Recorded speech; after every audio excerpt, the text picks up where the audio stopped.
Just make sure. Hi,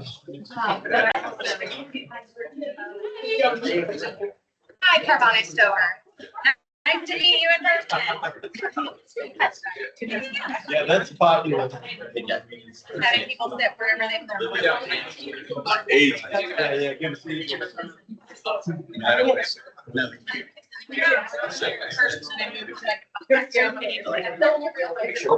Yeah, right.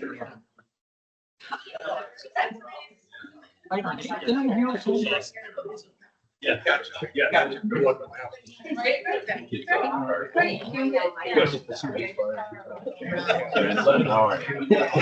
Let's not do that. Have a good time.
been a long time in the planning.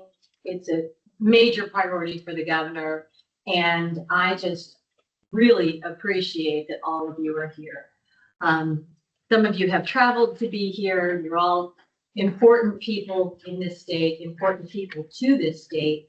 And so I want to thank you for being here and let you know that the governor appreciates it very much, and I personally appreciate it very much. One of the things I also want to say right now is setting the tone for, even though there's some extremely impressive titles in this room, I'd like to ask us all to not stand on formality, but to very much give our thoughts and ideas.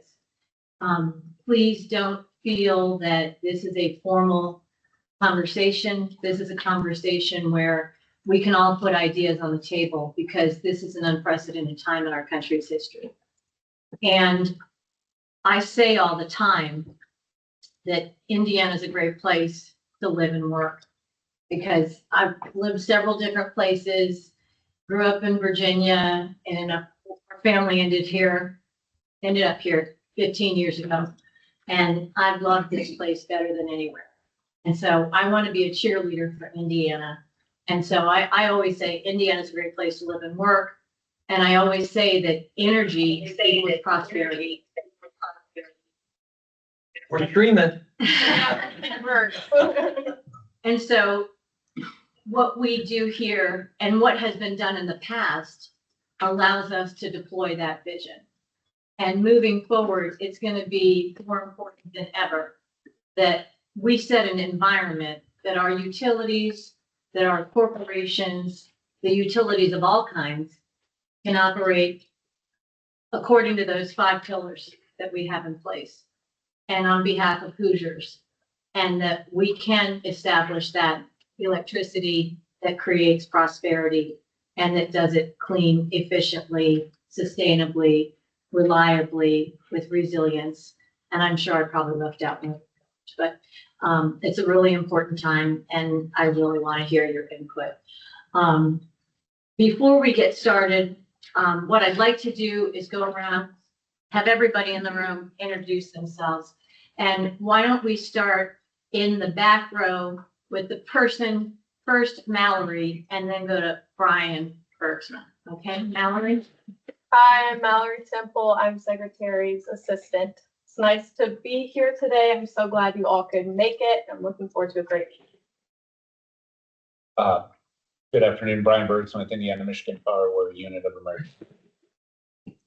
Walden, Indiana Michigan Power.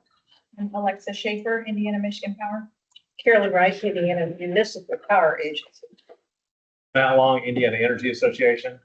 Jeff Cummins, AES Indiana. Ryan Hadley, Indiana Electric Cooperatives. Greg Cook, Office of Energy Development. Henry Wilhelmus, Office of Energy Development. Jeff Brownlee, Governor's Fellow. Jordan Rose, Advanced Energy United, Chambers for Clean Energy, Apex Renewable, and the State Chamber. Morgan Farrell, I'm with the Cording Group. There's several. Laura Johnson with Duke Energy. Chairman, why don't we start with you and then we'll go back. Jim Houston, Chair of the Utility Regulatory Commission. Holiday, State Representative District 4, Chair of the House Utilities, Energy, and Telecommunications Committee. I'm Jack Alvey, Indiana Municipal Power Agency. I'm Dave with the Action Coalition. Wilson, Citizens Action Coalition. Ben Zinsky, Citizens Action Coalition. Dan Hughey, Public Lands Director. Hi, John Cassidy, Indiana's Electric Cooperatives. Luke, you want to? Yeah, Luke Wilson, Indiana Utility Regulatory Commission. Alan Morrison, DNR. Sorry, I'm late. Director of DNR. Director of DNR. I'm Jill Gates from PJM. Woods, I'm the Commissioner at the Indiana Department of Fire and Management. Abby Gray, Utility Consumer Council. Becky Uren, Chief of Staff for Secretary Adams. Good afternoon, David Adams, Secretary of Commerce. Bob Kuzin from MISO. Eric Cook, Chair of the Senate Utilities Committee. Savannah Kirstein's Reliable Energy. Hi, Tony Samuel, Samuel Solutions Group, representing renewable energy clients. That includes American Clean Power, Clean Grid Alliance, and about 20 members. Energy Association. Joe Paula for Indiana Industrial Energy Consumers. Thank you so much. Carmine Stover, Susie, Chief of Staff and Chair Extraordinaire. And Maddie, do you want to introduce yourself? Hi, Maddie Potter, Department of Natural Resources Chief of Staff. Thanks. Stephanie Flitner just came in. She will be in just a second. That's our General Counsel, Stephanie Flitner. Thank you. That's everyone that's here, and I'll go ahead and start with our agenda. And I will be yielding some of my time back, and I think Luke Wilson has several presentations, so he'll probably take most of my additional time. One of the things that I wanted to raise is kind of the expectations for this body and what we'll be doing. We will owe a report to the governor before the end of the year. December 29th is our report date. And my expectation for that is that during the next 3 months, we will be providing some insights and recommendations to the the Indiana legislature. Fortunately, we have 2 members of the legislature here who can help us and guide us in that. So we really appreciate your input here. Perhaps we can be working on those earlier rather than later. And so hopefully that will shape up earlier, but we will have a report due then. We will also have our final report due May 29th, so just after the end of the legislative session in 26. And that is a quick turnaround. I view that as being kind of the basis for our report. This will be a living document that continue to change, but at least we have to have down on paper a vision for how our state will be developing our energy strategy over the next 5 to 20 years. I especially hope that we can put down how we will increase our energy resources, whether that's developing energy generation here in the state, whether it's having the ability to have power purchase agreements, what it's going to mean, because we do have some demand forecast. I know that we'll talk about that a little more from some of our speakers. We need to be looking at those demand forecasts. How will our utilities be able to meet that need? And what are the ways we can do that? And then another thing that I think we need to think about is how can we as Indiana be strategic about the opportunity of data centers? Just this weekend, I was back in Virginia for my husband's 40th high school reunion, which seems crazy. I can't believe that. But there's data centers scattered everywhere. And I talked to my friends that live in Loudoun County, and they're like, I asked them about their property taxes. They said, yes, they contribute like 75% of our property taxes, and that's much appreciated. But they said, really, our property taxes haven't gone up and they haven't gone down. And they said, and we built a lot. Like, we recognize that the fact that they haven't gone down is great.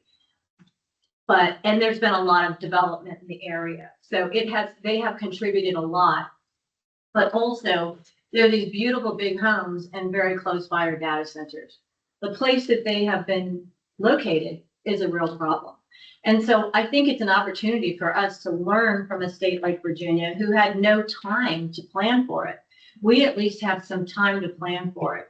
And it is a big opportunity because our legislature, in their wisdom, put out legislation that allows for development of big power, future power sources in SMRs and advanced nuclear, and also allowing for large loads and ensuring that they pay for their share of the electricity development.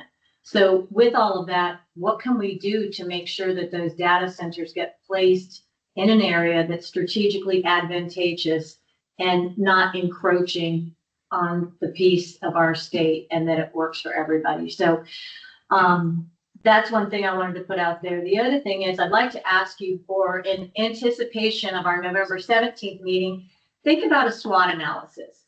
What are our strengths, weaknesses, opportunities, and threats in the state? Back in July, I had a meeting with all the utility leaders from around the state, and we did a SWOT analysis. We talked about the strengths, weaknesses, opportunities, and threats. And so at our next meeting, Mallory is going to present what the utilities viewed as the strengths, weaknesses, opportunities, and threats. And then we'll have a brief conversation about what this body thinks are strengths, weaknesses, opportunities, and threats.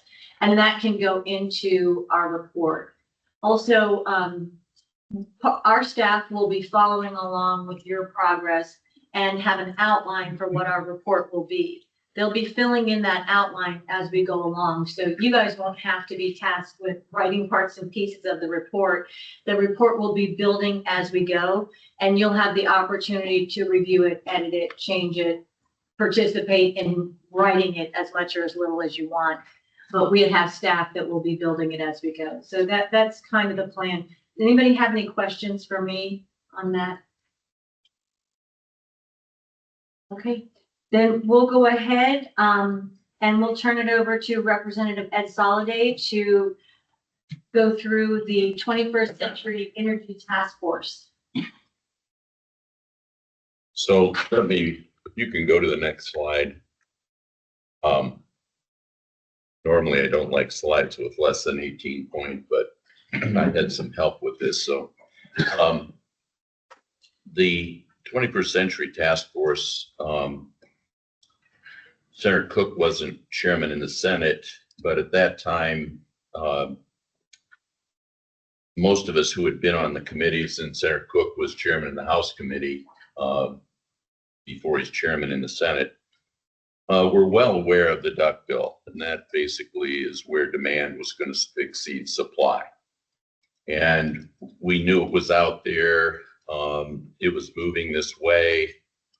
Probably one of the biggest drivers at the time was the issue of electric vehicles and what its impact was going to be on the grid. And nobody seemed to really know, and there wasn't a lot of science behind it. Second of all, there were business organizations requesting a state energy policy. The chamber specifically in 2019 was traveling around the state, and one of their slides said Indiana needs an energy policy, and that was just as I was becoming chairman in the House. I asked them, what does that mean? Because at that time, what was in vogue in an energy policy was a mandated percentage of renewables. And I did not then, I do not now have any interest in that. Senator Cook is graciously nodding to me. Those in the lobby community know it's a little difficult to work us against one another. And then one of the things that has sort of disappeared, and I'll get in trouble, but it was truly a driver, was that one utility created a unique contract where about 40% of their use went to 4 companies, and those 4 companies said, and what's one of the interesting things in Senator Cook's in my time, when we were number 4 lowest rates in the nation, certain entities still complained they were too high. So we kind of are used to that. But at any rate, even the industry was saying, what is this new innovative approach that allows customers to go mainline straight to the market? What's it going to do with their overall load requirement, margin requirements? And what was it going to do with demand? And another question was, what if all of our major customers said, we want the same deal? So it was a difficult fight to get it done because there were people who were deadly afraid of the task force. Got it done. I don't think it was a unanimous vote, but we got it done. We moved forward, but my neighbor, and some of you have heard me say this, writes novels. She's had 4 on the Hallmark Channel. I don't read them because I know what the outcome's going to be. She said something interesting. She always writes the last chapter first. She said to me, you don't go on vacation just by pulling out of the driveway. You know where you're going, don't you? And it's the same way writing a novel. So we sort of knew where we were going. We wanted to have a foundational energy policy, not what some other states, particularly one right next to us, whose energy policy is 800 pages. And the last line of it is, if we don't have enough electricity, we'll buy it from Indiana, which I find somewhat fascinating. So we had some operating biases, 3 in particular. 1, keep Indiana attractive and supply businesses and residential energy consumers with reliable and affordable energy. 5 pillars came later. But those were the key, that was a key operating bias, keep us competitive. At that time, and I hope going forward, we were trying to create jobs. Just about everything we do requires electricity for the ones that are going away. Now, I have a bill this year, I'm hoping Senator Cook will join me, that everyone who buys a high-end vehicle must buy a buggy whip because we have to keep buggy whips in business. So that'll be a nice buggy. Next slide, please. So the task force gave quite a bit of thought to it. By then, Senator Cook was chairman of the Senate committee. We co-chaired the task force. It was bipartisan. We had Democrats, Republicans. We had academia. Purdue was represented. We had regulators. We had industry. And we were balanced. We were not dominated by any group. Over the 4-year period, we had over 200 witnesses that were experts from all over the country. And we wanted to understand what was necessary to create an energy policy for the state. We had, Mr. Hughey is here somewhere. We had bond people talking to us about how bonding would work and how that system worked. And interestingly enough, one of the things we learned was that 50% of the bond rating for our utilities is based upon undue political influence in the regulatory process, and that affects rates. So we brought in people and we carefully built the agenda with experts, and our job, and I think Senator Cook will agree, and Eric, feel free to interrupt me anytime. I'm married, so I'm used to being wrong. So we tried to cover every corner of what policy should touch. There were 20 meetings, most 6 hours long. We gave the public 30 minutes at the end of each session for public comment. Not everyone took advantage of it, but we left that open. But if you're interested, the complete record of the meeting, testimony, submissions, findings, recommendations are at the IGA, Indiana General Assembly Interim Study Committee website. Next slide, please. Now, there is no way, and Susie made one mistake, and I'm going to correct her now. I asked her how much time did I have, and she said, whatever you need. You never tell the legislator whatever you need. Because you may That's never my get one to go home. mistake, I'll take.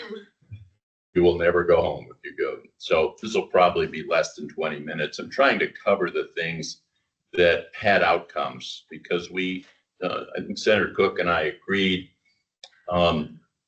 we weren't doing show and tell. We needed outcomes. The Speaker of the House does not like task force that have no legislative outcomes.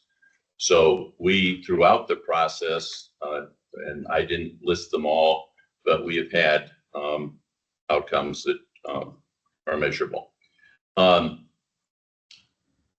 So the first thing the task force recommended 5 foundational pillars to establish Indiana's statutory energy policy. It's codified in code. It's codified in code. You can read it there. It says clearly that every order the IURC issues will consider all 5 in balance. As soon as we get weighted one way or the other, we start shorting other things. And so I'll talk more about them as we move along. Key recommendations, and there were more, I didn't want to dwell on them all. Probably one that was the most controversial, but they finally voted for it, was that we would be within 10 years within the top 10 lowest cost states. There was some pushback whether that was achievable, but it was a challenge goal, and we finally agreed to that. Everyone, to my knowledge, we had a unanimous acceptance of the report. One, we recommended statewide reliability standards. Those appeared in House Enrolled Act 1520 of 2021. They were updated in 2023. We tightened them further, and I'll talk more about that later. Is there an energy task force meeting today? Might be. Okay. I'm looking for an energy task force meeting. It might be going right now. That's Ben. Who's that? Ever since I've been chairman, I wanted divine revelation. He's really good. Yeah, you might not. Let's make sure we know who that is. It's Ben Gabellic. Who is it? It's Ben Gabellic. Is he on the commission? Yeah. I don't know how he got in there, but that's who it is. That's fine. We recommended independent study of small modular reactor potential, which OED funded the Purdue study, which was completed in 2024. Recommended study of alternate rate designs, and the IURC has completed that this year.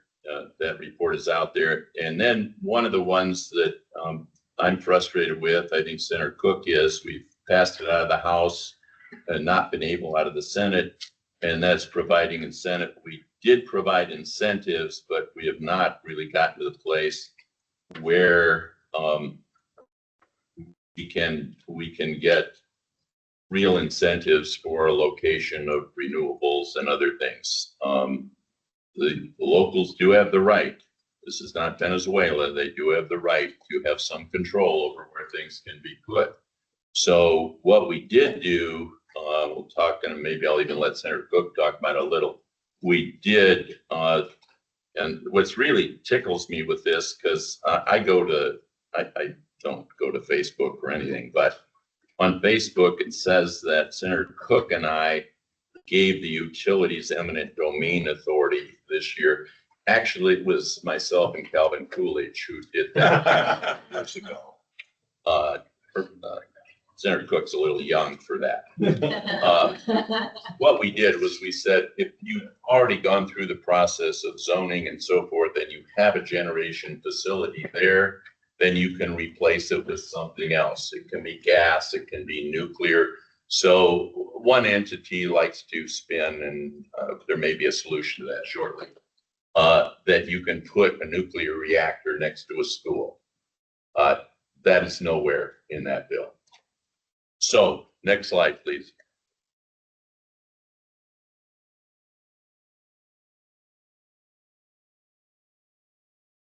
So this is bills that have been the result of recommendations from the task force. I'll single out some specifically.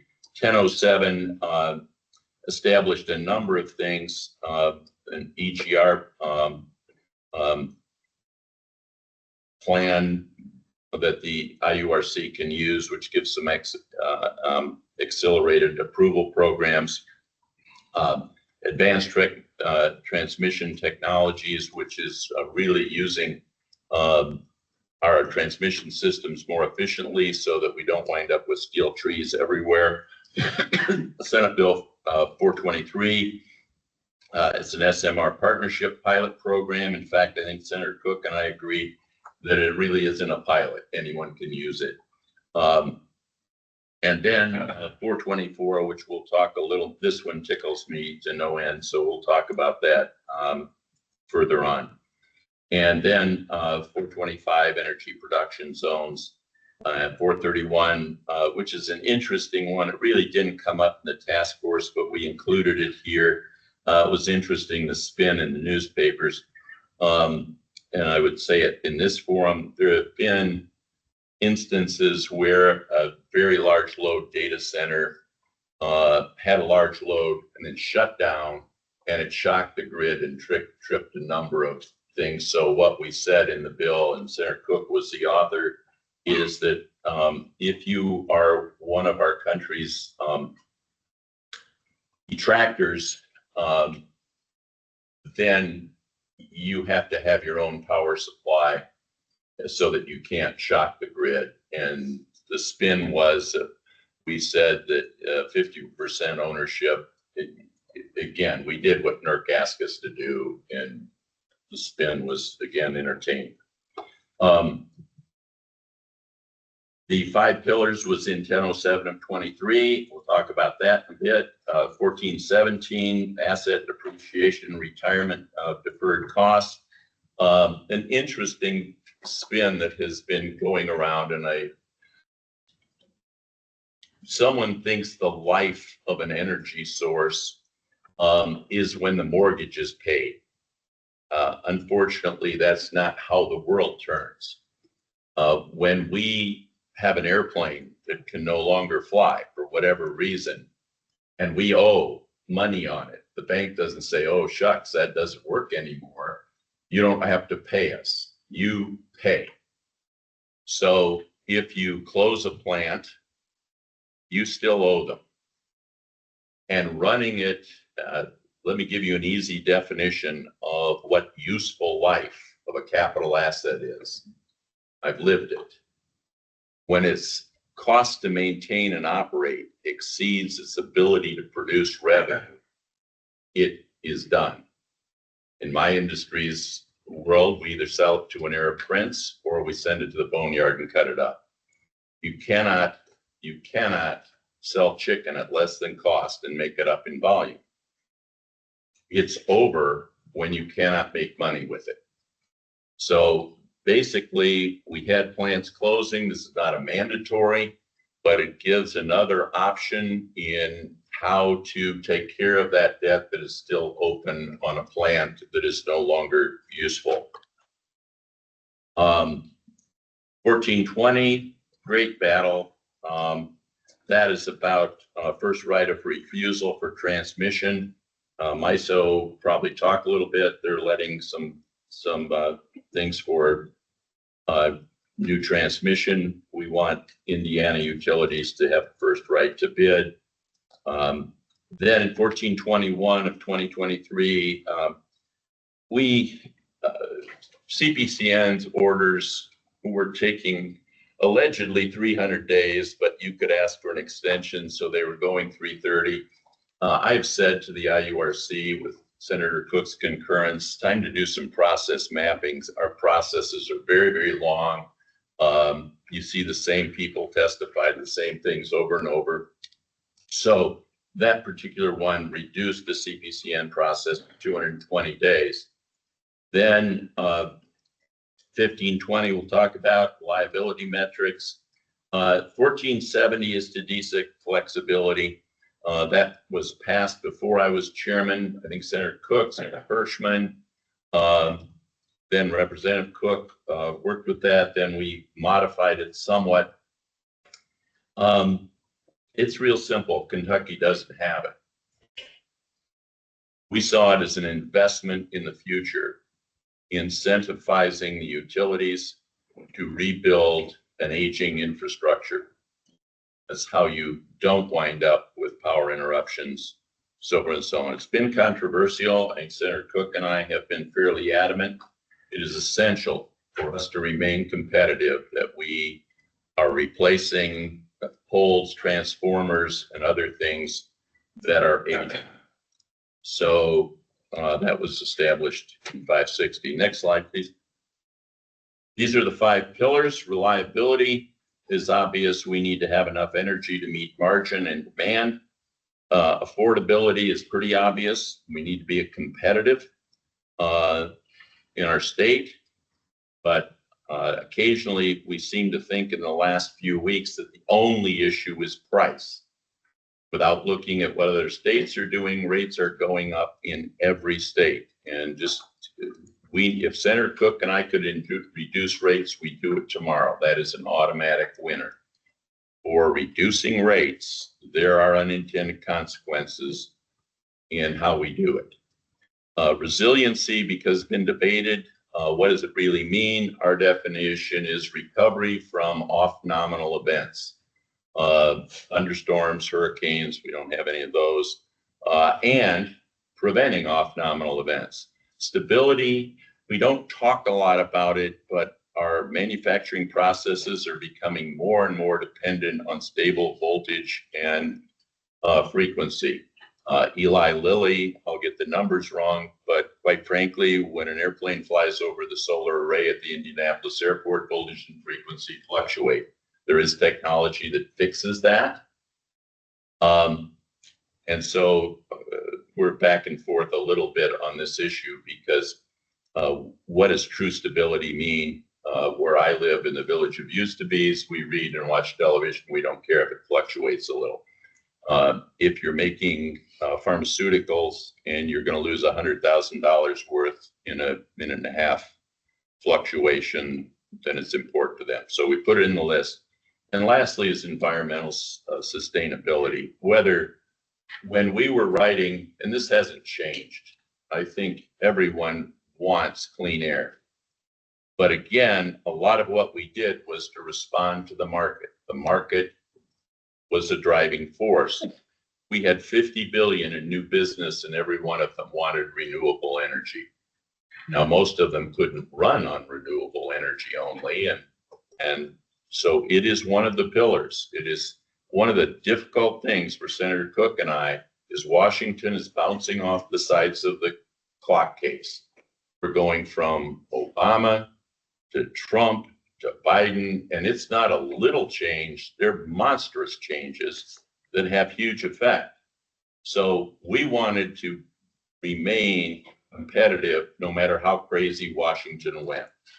So let me talk about 1520. Next slide, please. Each year, the utilities have to report under 1520 to the IURC a rolling 3-year inventory. And they have to report their capacity, the location, the fuel source for each generating facility they have. And that's for everything. They also have to report, and this includes the REMCs, includes everyone. Normally, we don't regulate the REMCs. Jack's very thankful for that. But their board of directors and their shareholders are their customers, so the system works. But they also have to report their capacity under contract and their planned margins and adequacy metrics as forecast for the rolling 3 years. And they have to have 85% in hard contracts for generation, or the IURC can order them within 90 days to buy or build something to fill that gap. Now, I've heard some creative ideas, but Senator Cook and I are very creative people also. So we meant it. The concern was we were going to run out of electricity. 3-year rolling 3 takes about 3 years to build something. Part of how we're going to deal, we have people throwing out, fortunately, it's quite these enormous demand numbers.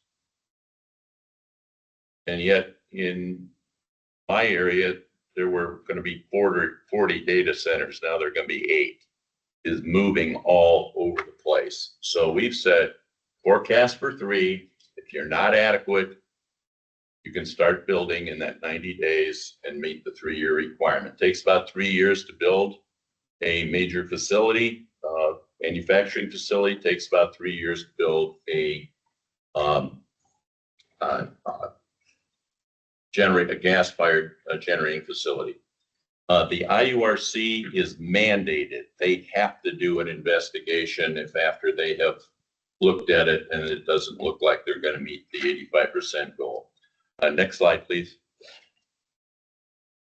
1007 of this year, there have been various theories about coal, and 1007 it does have some SMR incentives. We have 2 companies wanting to build SMR manufacturing within our state.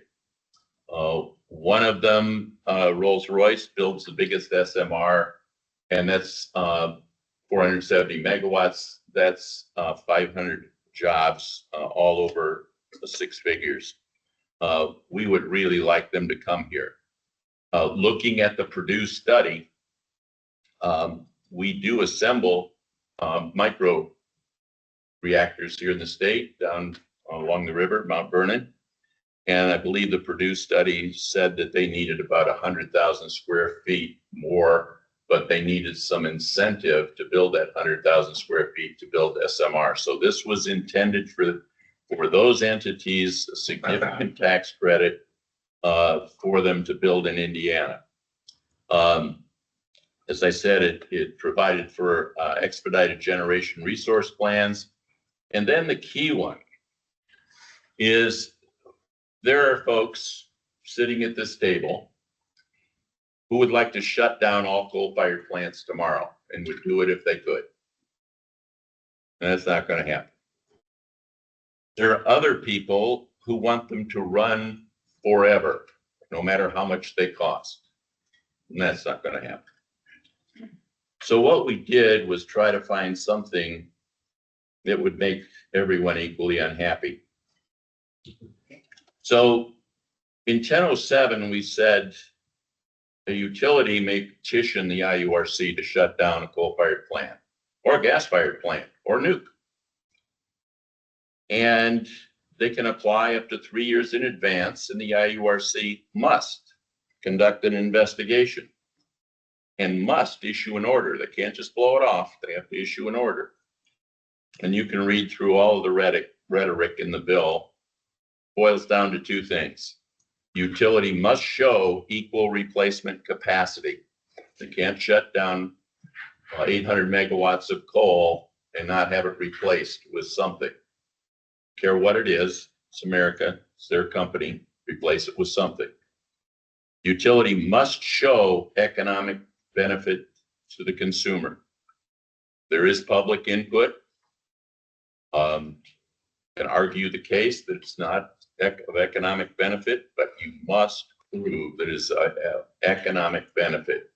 You can't just shut it down because you want a new one. So that's key to 1007 of this year. Next slide, please. I would not be doing my job or live up to my character if I didn't manage to make somebody angry. So TDSIC, which was Senate Bill 560 of 2013 and House Bill 1470 of 2019. It's transmission, distribution, storage system improvement costs. It was to encourage utilities, as I said before, to replace those things that are aging and need to go. One utility has said to me since their TDSIC program, their recovery from off-nominal events has improved by 40%. And you may not think that's important unless you're sitting in Indianapolis a summer ago when the lights didn't come on for about 3 or 4 days. So, but it's not a free lunch as been advertised in some off-gassing on the internet. Utilities are allowed to recover 80% of the costs, but they have to be approved by the IURC. They have to submit a plan. And then 20% are deferred until there's the next major rate case. They're also, ratepayers are given additional protection through a 2% cap on utility revenue earned through the TDSIC tracker. The TDSIC or TDSIC gives the ability to prioritize resources to address the aging infrastructure issues that would result in more expensive costs if we just let it go. It's called fly to failure. If you're the person who's trying to run a business, I happen to be at a major steel company that uses electric power, and they lost power in a thunderstorm for 30 minutes. And the manager of the plant said, there went $1 million. That piece of steel is going out into the parking lot, and we'll send cutters out to cut it up. Really important that we don't have those problems. And so let me explain QIP, because it's been part of a number of things and misrepresented again by those who seem to have fun with that. We approved QIP in my term first for the nuke plant up in Berrien Springs. Need to be rebuilt or shut down. The reason we did it was not a gift to the utility. They can go out and bond, a very expensive bond, and then surprise the ratepayer with the cost when they have a rate case after the project is done. And then the ratepayer gets sticker shock and they pay the full interest on that bond.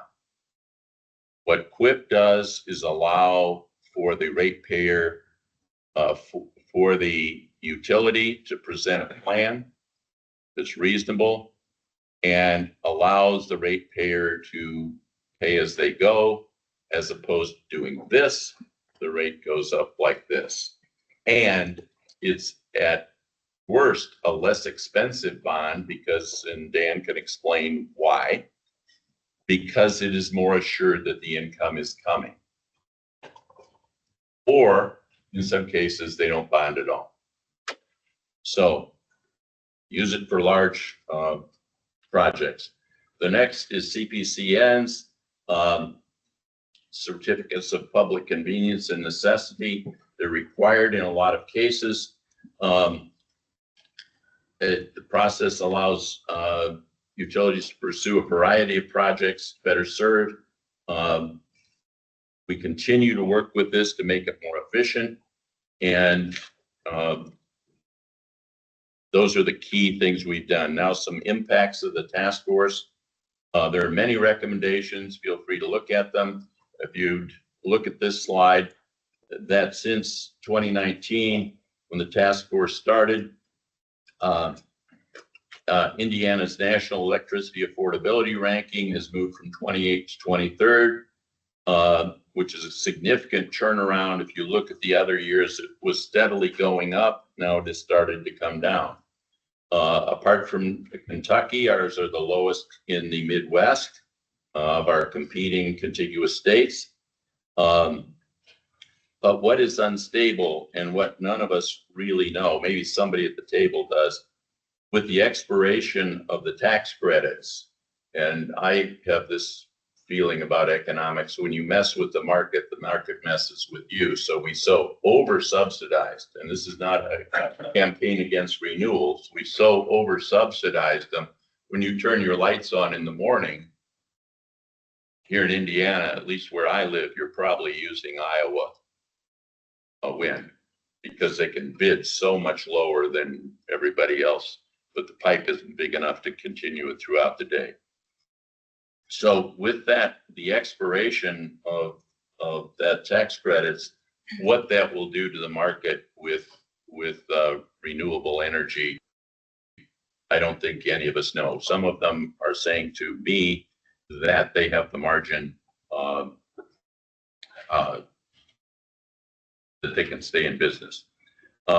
Electric and natural gas utility prices have consistently been kept lower than the consumer price index, if you will put up the next slide. And that is part, I plagiarized that from the IURC annual report. So the last slide, if you will, legislative outlook. Senator Cook and I have talked this over. We are not particularly eager to do a lot of legislation this year. It's going to be a short session. We do have a working group working on performance-based regulation. I know that mostly it's Democrat states that have it, but there are things we can do that reward good performance, be it in price or be it in resilience or reliability. And there are some advantages to multi-year rate plans. So we are looking at that. Again, we have a small working group. We'll probably grow it a little bit. We are looking at rate relief for low-income customers. There are some options there. I think Senator Cook can speak if he wishes. We have some operating biases between us. Avoid hyperbole, be data-driven, and avoid clickbait. We have a huge responsibility to our consumers, our businesses, create the jobs. Our GDP is twice that of Kentucky. And all I hear is we ought to do Kentucky. Why? So we can shrink the GDP? We look carefully at other states, and there's always somebody. It's like my former life.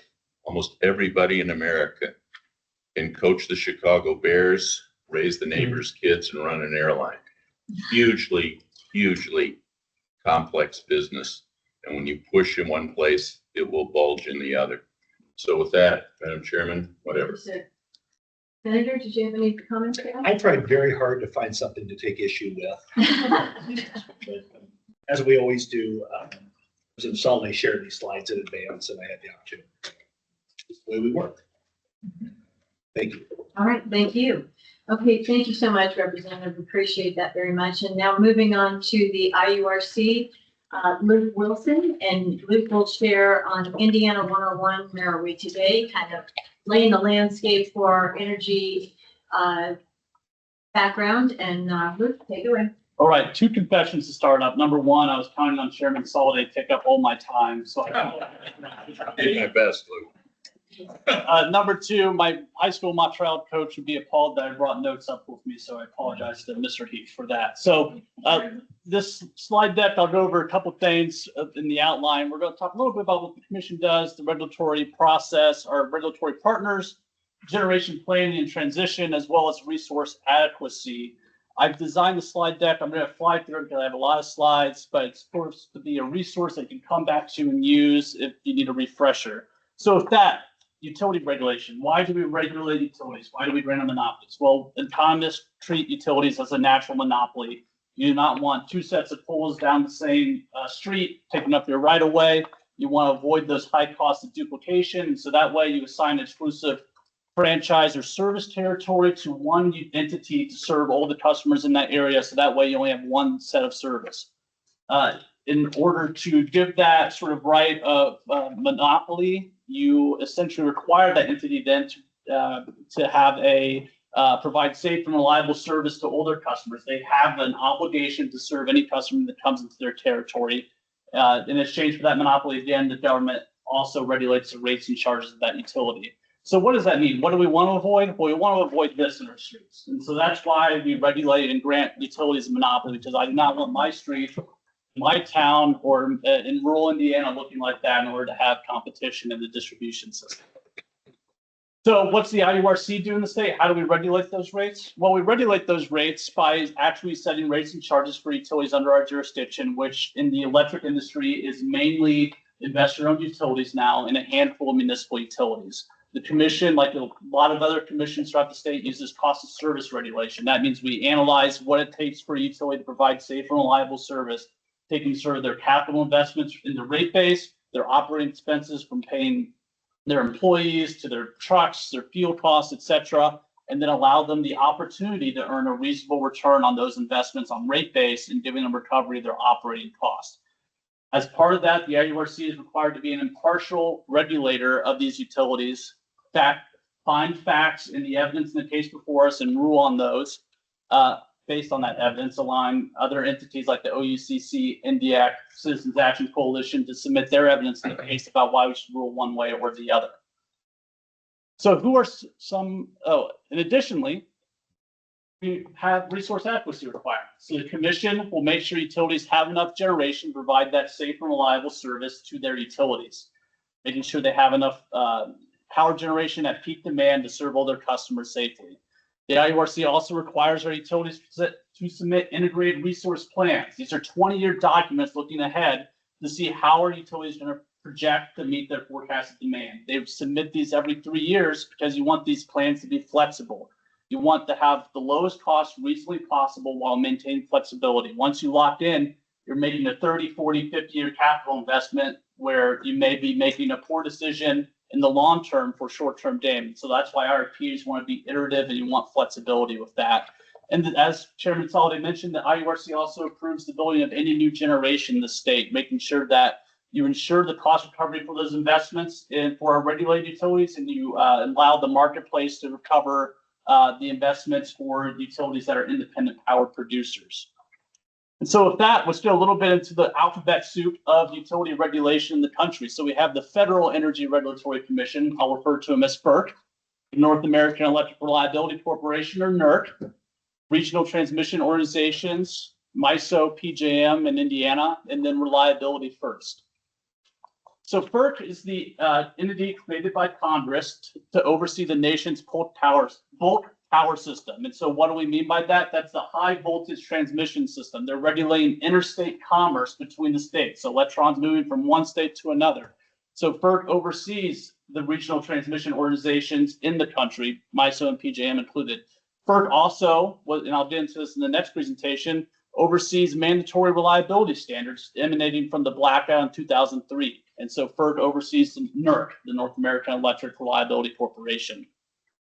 So what are RTOs? Well, RTOs are independent organizations that plan and control the transmission grid, and they provide three main functions. Number one, planning. So they actually plan out the transmission system and regional resource needs for our regional system. They match supply and demand of electricity at any given set of time. So you think about this as the air traffic controller for electrons. They're making sure it gets from the power plants to the cities, to the other large load users efficiently and effectively so that when you turn on that light switch, the lights come on. And they also provide that economic dispatch of resources that are operating at any given time. So that way we are all enjoying the lowest cost of energy possible at any given moment. And they do that by essentially operating the stock market of electrons. You have a power plant operating, you submit your bids into the system. MISO or PJM picks the lowest bids first and goes up until power is met. And that's how we get electricity day in, day out, 24/7, 365 days a year. So what does that look like if you're more picture oriented? Well, here's the map of all the RTOs in the country right now. You can see Indiana's divided up into two with the Mid-Continent ISO or MISO and PJM covering Fort Wayne, Muncie, and South Bend, Elkhart area. So what does the stock market of electrons look like? Well, this is called an LMP map for MISO, the locational marginal price. And it shows you what the price is at any given moment. So I took these actually this morning. So this presentation's hot off the presses. And you can see where you see the higher yellow, or the brighter colors in general. So your yellow colors are higher prices. Your blue prices are more even. And then those deep purples and blues are actually negative prices. And so what that's highlighting here is probably, Bob or Jill, you feel free to chime in here, but that's probably a transmission constraint happening at the time until the operators can readjust power flow and get more power to the system. And then that's how you end up with the map on the right with all the yellow. And then you see another pocket around Chicago area, maybe a little south of Chicago, where you see negative prices. Again, that's probably a lot of wind resources that can't get out because of the transmission system right now. So ultimately with an RTO, a well-functioning RTO, you have prices on the right. Prices are spread out, they're balanced throughout the region because you're able to efficiently move those electrons where they need to be at any given point of time. Here's the MISO control room. It quite frankly scares me. I don't know how the engineers do it 24/7, 365 in there, but it's a highly complex machine in there. Here's an example of the transmission planning that an RTO does. So this is MISO's Tranche 2.1 project. Again, showing how can we move those electrons. You'll remember that slide 2 slides ago. How do we move those electrons down into the other parts of the country, into the system, to make sure that we can get the cheapest energy possible to where it needs to be. And then here's a map of PJM's transmission system in Indiana. And one thing I like to note here is that PJM system, remember, is up in Northeast Indiana, Northern Indiana, but you see they have lines all throughout the state. And that's because load generally was built along the rivers. You have your big thermal generation resources. So you have Rockport plant down here with these super highway transmission lines coming up to get the load to the load centers and where it needs to be. So MISO in Indiana includes Duke, CenterPoint, NIPSCO, AES, and Hoosier Energy. PJM is Indiana Michigan Power, and then IMPA and Wabash Valley Power Alliance participate in both RTOs. And so generally, if you know your utility, you know which RTO you're part of. The REMC is a little funky in terms of which ones are in which, so I didn't want to delineate that, put this in here now. So that was FERC, that was RTOs. Let's talk about NERC. I'll summarize NERC very briefly because I'll talk about them later, but NERC ultimately are the safety engineers of the system. They're saying the mandatory reliability standards, they're offering seasonal long-term accreditation outlooks, and the training the industry personnel to make sure that the system operates how it needs to be. Reliability First then takes MERS responsibilities and applies it to different regions. So Reliability First covers Indiana specifically and some other states in the Midwest and Eastern Seaboard. And they actually go out and audit the utilities to make sure they're complying with those mandatory reliability standards. So that's the regulatory partners. Let's get a little bit into the generation transition and the planning and what we're here to talk about today. So here's the United States generation fuel mix from 2013 to 2024. And you'll see relatively balanced. You'll see coal goes down a little bit, natural gas expands, nuclear is about the same. But let's see what Indiana looks like after we see what another way of looking at the United States generation fuel mix, and just again how natural gas grows up, coal is shrinking, nuclear holds steady. You see wind and solar starting to grow up. You'll see a similar story in Indiana. Kerwin, I promise I did not pick the colors on this. So coal in the green there, representing 86% of Indiana's generation going back to 2007.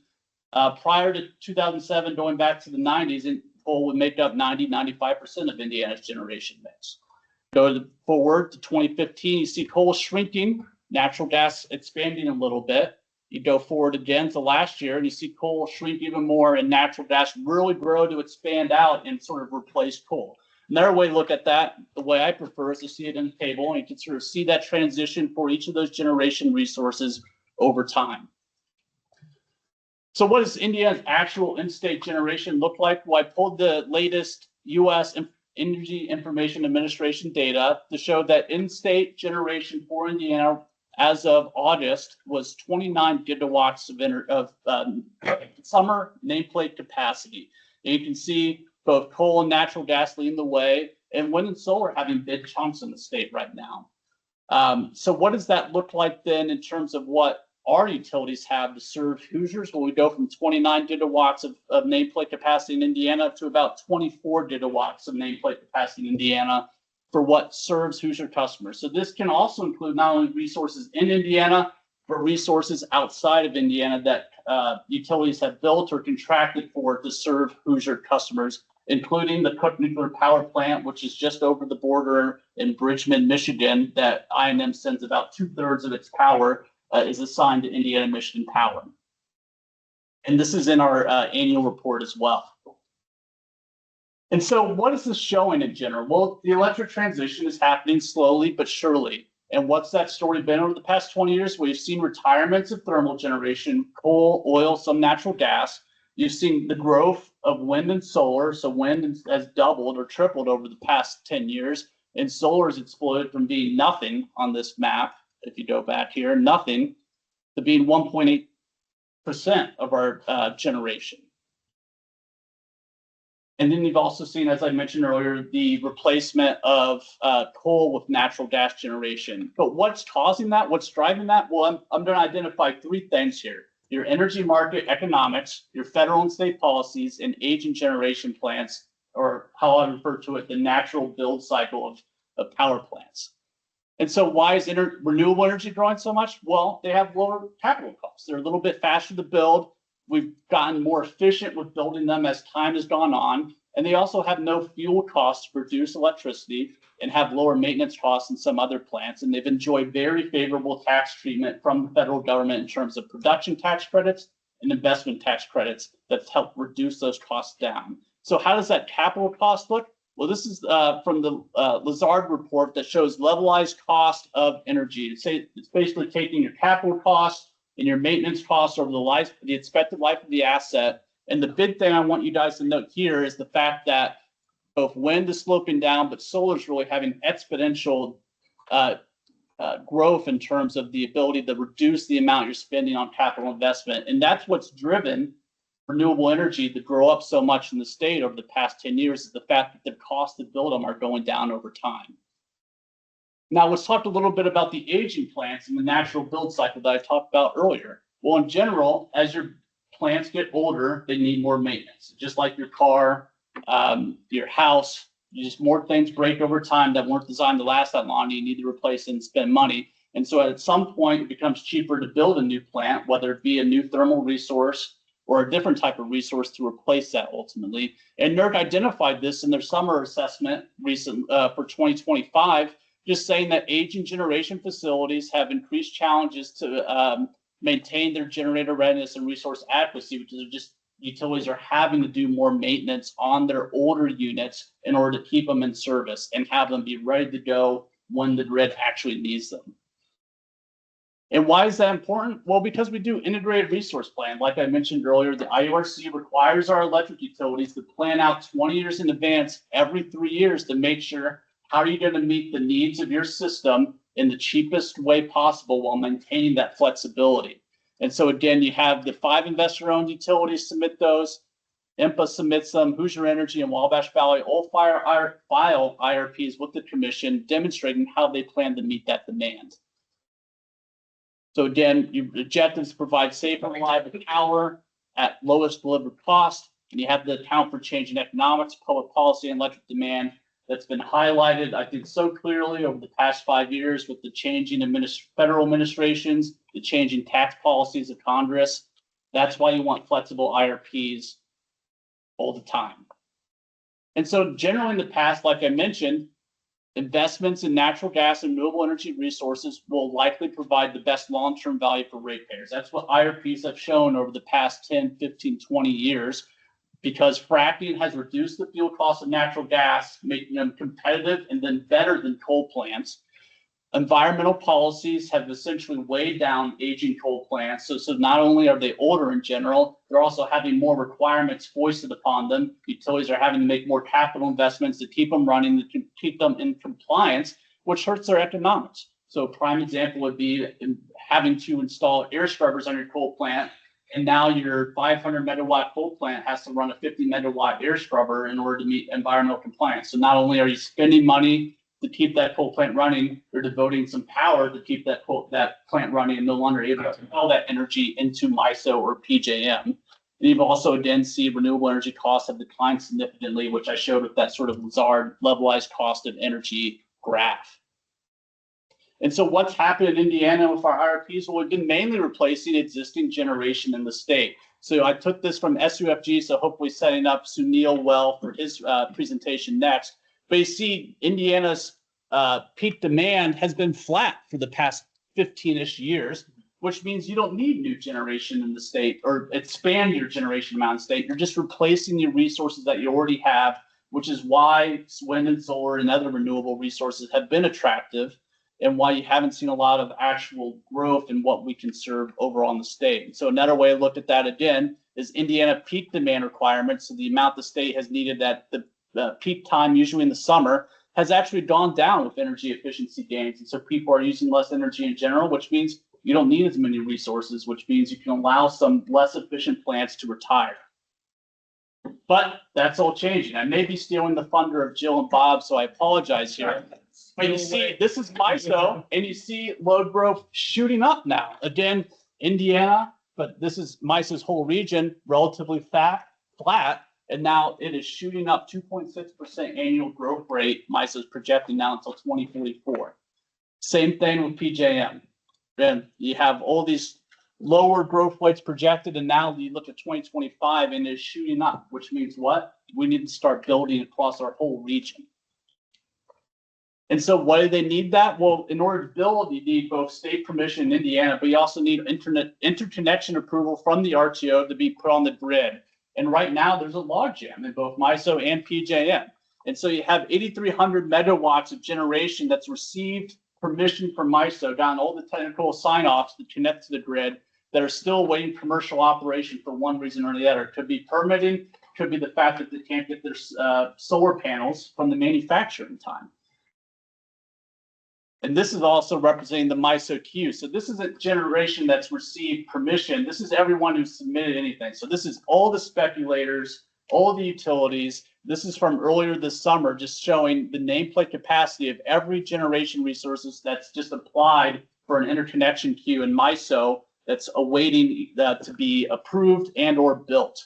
Hey, Luke, can you go back to that and read all those things on the left? Because that. Oh, yeah. So you have wind at the top at 6,900, solar at 3,900, or 39,000.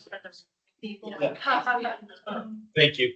Hybrid at 11 gigawatts, gas at 8 gigawatts, combined cycle at gas at 2 gigawatts, and then battery storage at 16 gigawatts. It's sort of from earlier this summer, just everything that's in the interconnection queue at MISO right now. I'll get a little bit later, but that's probably not an accurate number of what's actually going to happen. Thank you. And then you see PJM as well. PJM, this is just things that have actually been approved to interconnect in PJM's market, but have not been built in Indiana yet. So you have solar at 11 gigawatts, hybrid at 4 gigawatts, which is usually solar and battery combined, natural gas 1.8 gigawatts, wind 1.5, and then storage or batteries at 3.5 gigawatts. Again, all the approvals from the grid operator, they just can't be built yet in Indiana for one reason or another. And that's becoming an issue because resource adequacy is an issue. We have load growth now, so we need to build more. We need to make sure the light switches come on for our existing resources and we have power for our new resources. So now we got to the IURC's resource adequacy requirement mandate, which is a huge aspect of this issue in Indiana right now. And resource adequacy is essentially the ability of our electric utilities to provide safe and reliable power.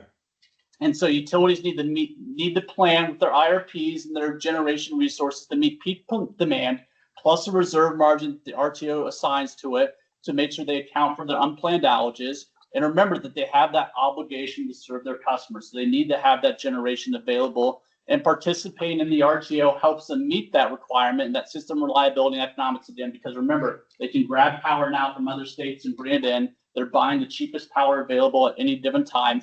And so that states both support each other and help each other with making sure they have the energy at any given time and the capacity to meet demand as it grows. But another key facet of resource adequacy is that installed capacity or nameplate capacity doesn't equal the ability of a generating plant to produce at the time of system need. Just because I have 100 megawatts of solar doesn't do me a lot of good at midnight in Indiana during the winter time. That's what that means. Do you have power generated when you need it? And so RTO is used as accredited capacity to make sure that they're adding up the accredited capacity of generation to meet those resource margins. And then renewable energy generation's accredited capacity is lower than thermal generation because wind doesn't always blow, sun doesn't always shine. How do you account for that in your system? And IRPs that the utilities do to plan out use those accredited capacities to meet their benchmarks for planning. And so this shows sort of a highlight of what effective capacity from a study or accredited capacity would be for different generation types. So you have nuclear at the top that has about 90%. So think about it as you have a 1,000 megawatt generation facility. The RTO would count about 91% of that, or 910 megawatts, towards the utilities resource margins. Your ST or steam turbine is about 80. Your combined cycle gas is 80. Your combustion turbine can be up to 90%. Hydro here gets 100%, although as Senator Doria pointed out to me during the Senate meeting earlier this year, that hydro doesn't help you when there's a drought, especially Canada found that out this year. And then you also see your renewable resources down here, your intermittent resources, wind, PV, or photovoltaic, solar, and DER, distributed energy resources, are in the 20-25% range. And then battery storage goes all the way and shoots up to about 95%. And so that's what you got to keep in mind when you're trying to meet resource adequacy. You have to balance your thermal resources, which may cost a little bit more because they have a fuel cost, but they're available when you need it, with your renewable energy resources, which are a little bit cheaper to build, have no marginal production cost because the wind is normally free, the sun's normally free, but they aren't always available when you need it. And so that's why you need a mix of both in your portfolios to provide that safe and reliable service at just and reasonable rates for our utilities. Before you go on, batteries are limited to about 4 hours technologically. How does that jive with 100%? Maybe that's a question for Bob Guzman. I will definitely, I will highlight MISO's latest accreditation numbers for DLO, which shows a differing number, but this is trying to track at time of system need. So ultimately what utilities are planning for is to meet peak demand. So they want to meet peak 1, 2, 3 hours at a time, because that's when you need the batteries to discharge into the grid. And then as demand comes down, the hope is that other resources can pick up the slack as demand falls. We're seeing on that accreditation, we're seeing our battery use, which is still very low in the MISO footprint during those risk hours when we look at the accreditation side of things. So those numbers are pretty consistent at 90. They will be dropping as we change our accreditation going to 2028, probably dropping a little bit more. They'll also drop a little bit more as we get more on the system, because if they don't perform as a group, those numbers could get accreditation at that time. I also wonder if what's built in there is the dispatchable. You know, you can turn them on when you need them. They're being turned on for risk hours. Yeah. Yes, but I know at least one entity uses their battery to balance price. They, And they would not be, It's a balance price, yeah. yeah, and they would not be available potentially because the 4-hour limit during that risk hour, therefore their accreditation for that individual battery would be much less than the average. But that slide is so good because it does show the need for an all of the above strategy. Absolutely. And so I highlight this because Morgan Stanley has an annual energy paper by a really intelligent analyst. And I love this quote because what they did was in their study in terms of wind and solar intermittency, it's not always available when you need it to turn on. They found in their study that only 10 to 30 megawatts of natural gas could be disconnected from the system for every 100 megawatts of new wind and solar capacity added to the system, which again highlights that need of all of the above approach, making sure you balance or pair up your renewables with batteries when they need it, increasing their capital cost, but connecting them with thermal generation that's there when you need it. And so how do the RTOs and NERC feel about this? Well, PJM, I'll pull up this quote, 95% of the generation resources in PJM are renewable resources with completion rates of just 5% right now. MISO is saying that the getting to a decarbonized end state is posing material adverse challenges to electric reliability right now. And the NERC on the far end is saying that energy policy is now among the 5 significant evolving risks to grid reliability that they're experiencing. And so the RTO continued with their warnings and saying, again, that PJM number, they're concerned that projects aren't moving to construction and actual completion. They aren't putting on energy to the grid when they say they need it. And that's throwing off our planning requirements and abilities. PJM has identified 3 specific issues: financing issues related to the cost and inflation that we've experienced over the past 5 years, sluggish supply chain issues because manufacturers are not able to keep up with the surge in demand and orders for these units from turbines to solar panels, and then permitting issues at the local, state, or federal level. And ultimately, I always like to think of RTOs as 3 musketeers. We're all for one, one for all. We all rely on each other. We all need each other. Indiana needs to do its part. Kentucky, Ohio, Michigan, Illinois all need to do our part because we're interconnected. We rise together, we fall together. So we get better economics that day, better reliability that way, but we all need to pull in the same direction. And so with that, I've taken a little bit more of my time, but I appreciate your attention. I'll be back soon enough. That is okay. Don't go anywhere. Does anybody have any questions? Well, let's make sure that we have a chance to think about it, ask any questions. And especially for those of you that are here that energy is not your primary thing, please feel free to ask questions. I have a question, and also I want to make a point. After our next speaker, who will be Sunil from Purdue on energy forecasting from the State Utility Forecasting Group, which I think Indiana is the only state in the country that has our own state energy forecasting group. So we're really lucky to have that. But I want to make a couple comments and then ask a question, and also let you know we're going to have a break after our next speaker. So let's make sure everybody can look forward to that.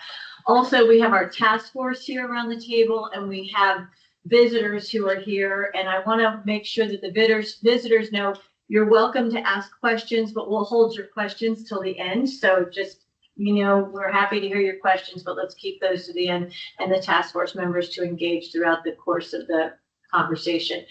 I think a couple things that really strike me that I want to make sure everybody, even if you're kind of a novice in the energy world, that are really important. When you look at all the different generating sources, the ones that are more expensive to build are those dispatchable, means we can turn it on when we need it, right? We can turn it on at the moment that we need it, and they are big power.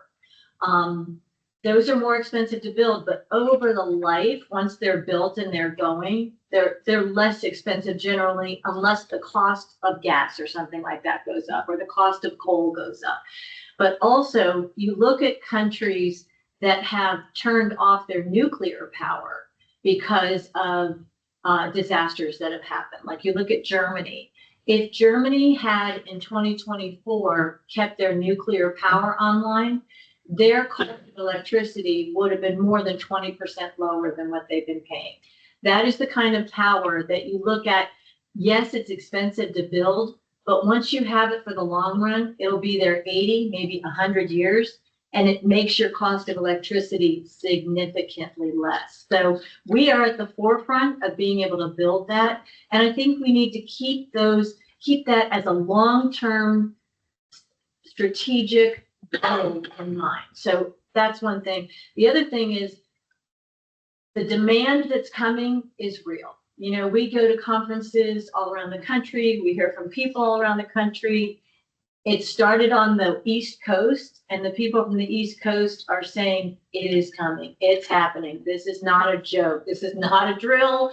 This is really happening. And it's not just the data centers. Yes, the data centers are tremendous power, but you know, we have no large load data centers in our state right now, and everybody's saying that's why the cost of electricity is going up, or that nuclear power is why the cost of electricity is going up.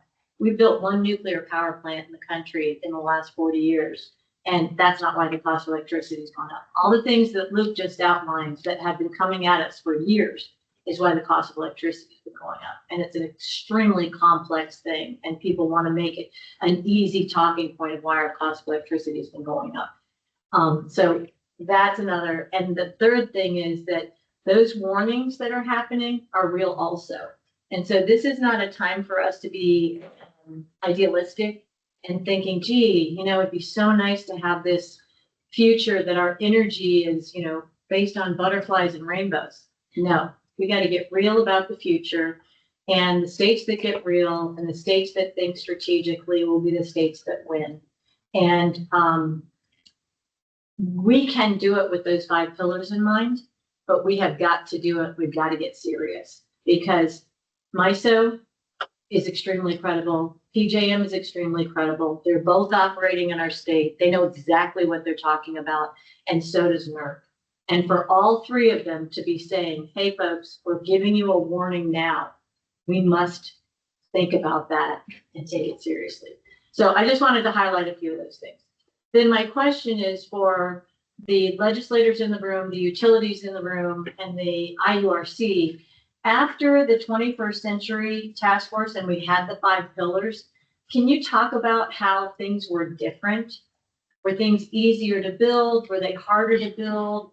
Where we went from like kind of focusing on lowest price to having then all these different attributes to look at and satisfy? How did that change the world of energy development in Indiana? And I think one of the things, we have some very different philosophies here. One is we've seen reduction. Probably one of the biggest barriers was just getting stuff through the queue. There was so much emphasis on renewable that the queue was jammed. And Bob, you can correct me, but it was jammed with stuff that was speculative and with no intention of ever building. Well, maybe we'll sell our slot, which kept us from getting more reliable things forward. We don't have a lot of control with that. Senator Cook and I authored a letter, joint resolution signed by the House and Senate to MISO. I don't think we sent one to PJM, but we said we need to, we sent it to FERC actually, and said we need to clean this up. So I think that with some, and Bob can talk about it, that has improved some prioritization of getting things done. But the other side of it is there was a theory, there's a paper that I've seen, which is supposed to be a big secret, that is pure fantasy and mythology. And that is that somehow we're Venezuela, the state will come in, we will build generation, and you build as they come. That ain't gonna work. Mr. Hughey can speak to why that isn't gonna work. That will never get through the finance folks. So our thinking has been, and we're starting to see it break up, is create a plan that incentivizes building that deals with demand as it emerges. As I mentioned, we've tried to avoid hyperbole, which there's been a whole lot of. And I think MISO has corrected, NERC has informed MISO that some of their numbers were a little, and there's been some algorithm issues. But this stuff's very expensive, and we do not want grandma to wind up paying for it. Joe doesn't want to pay for it.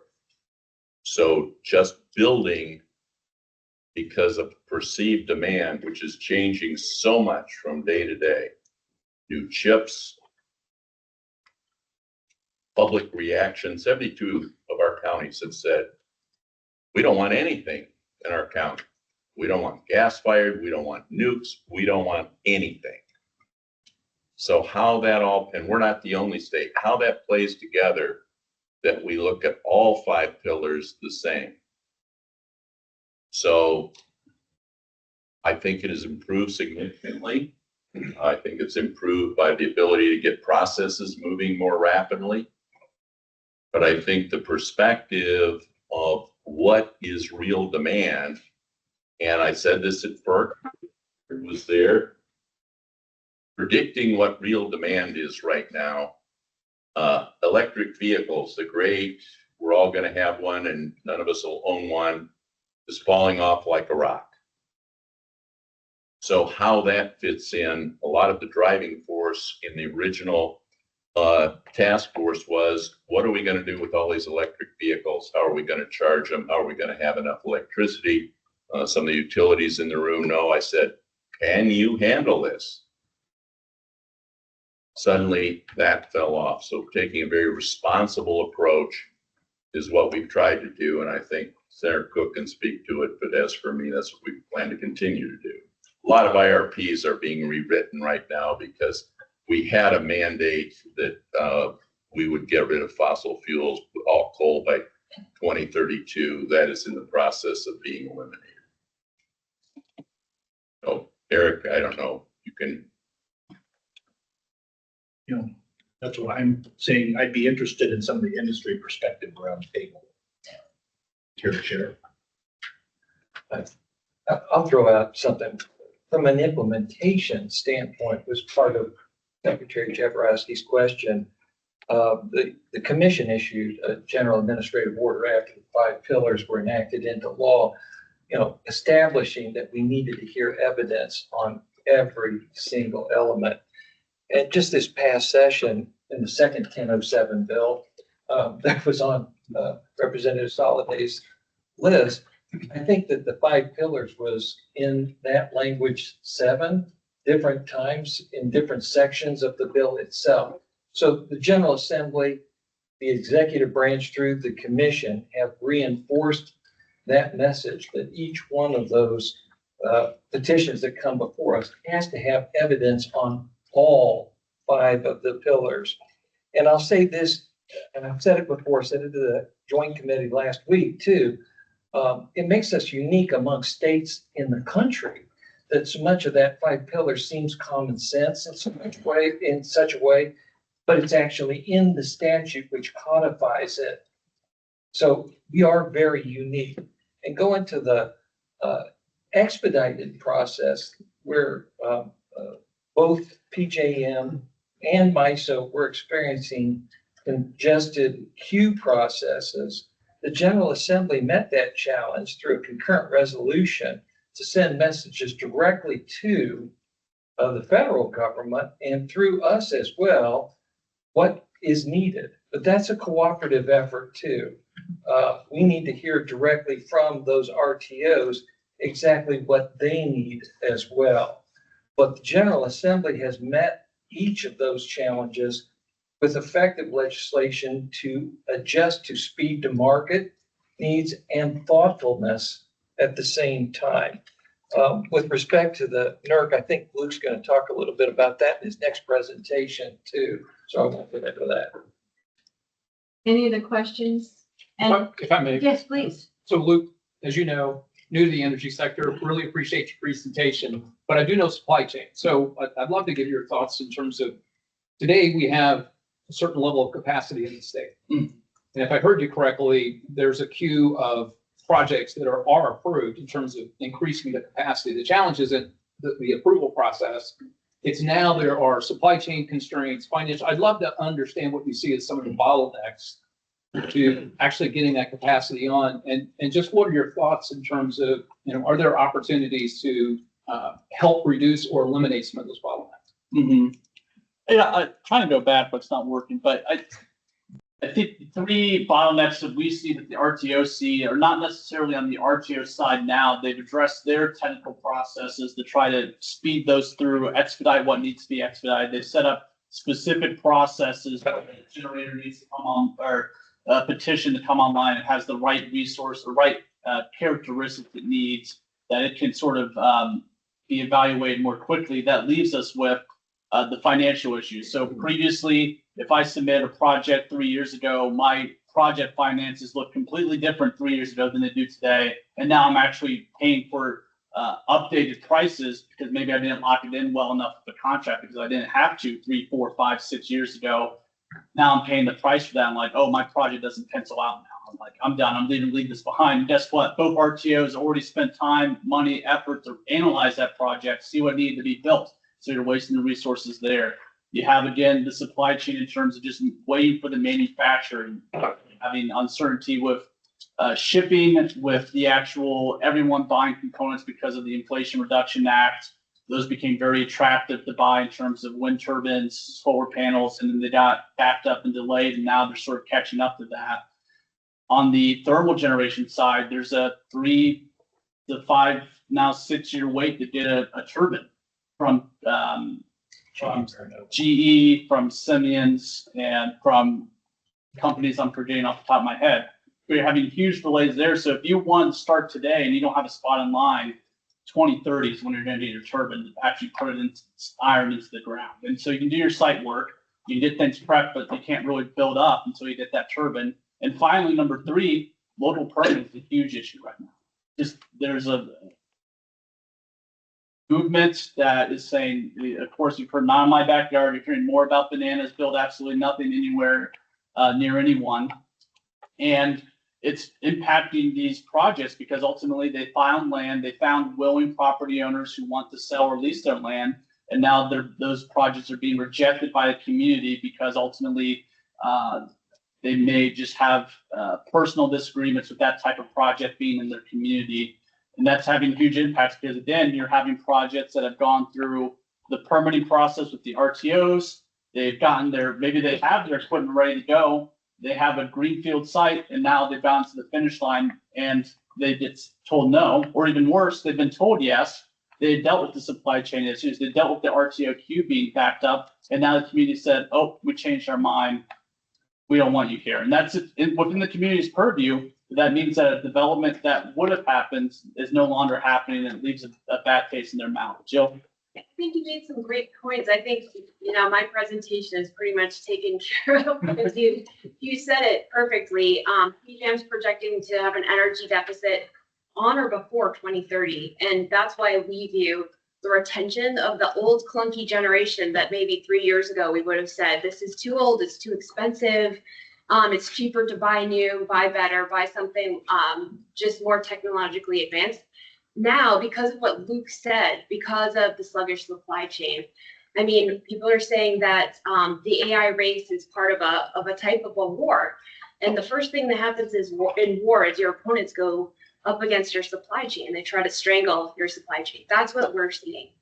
And that's why we're advocating for the retention of generation, even the old clunky stuff, to the extent that we can.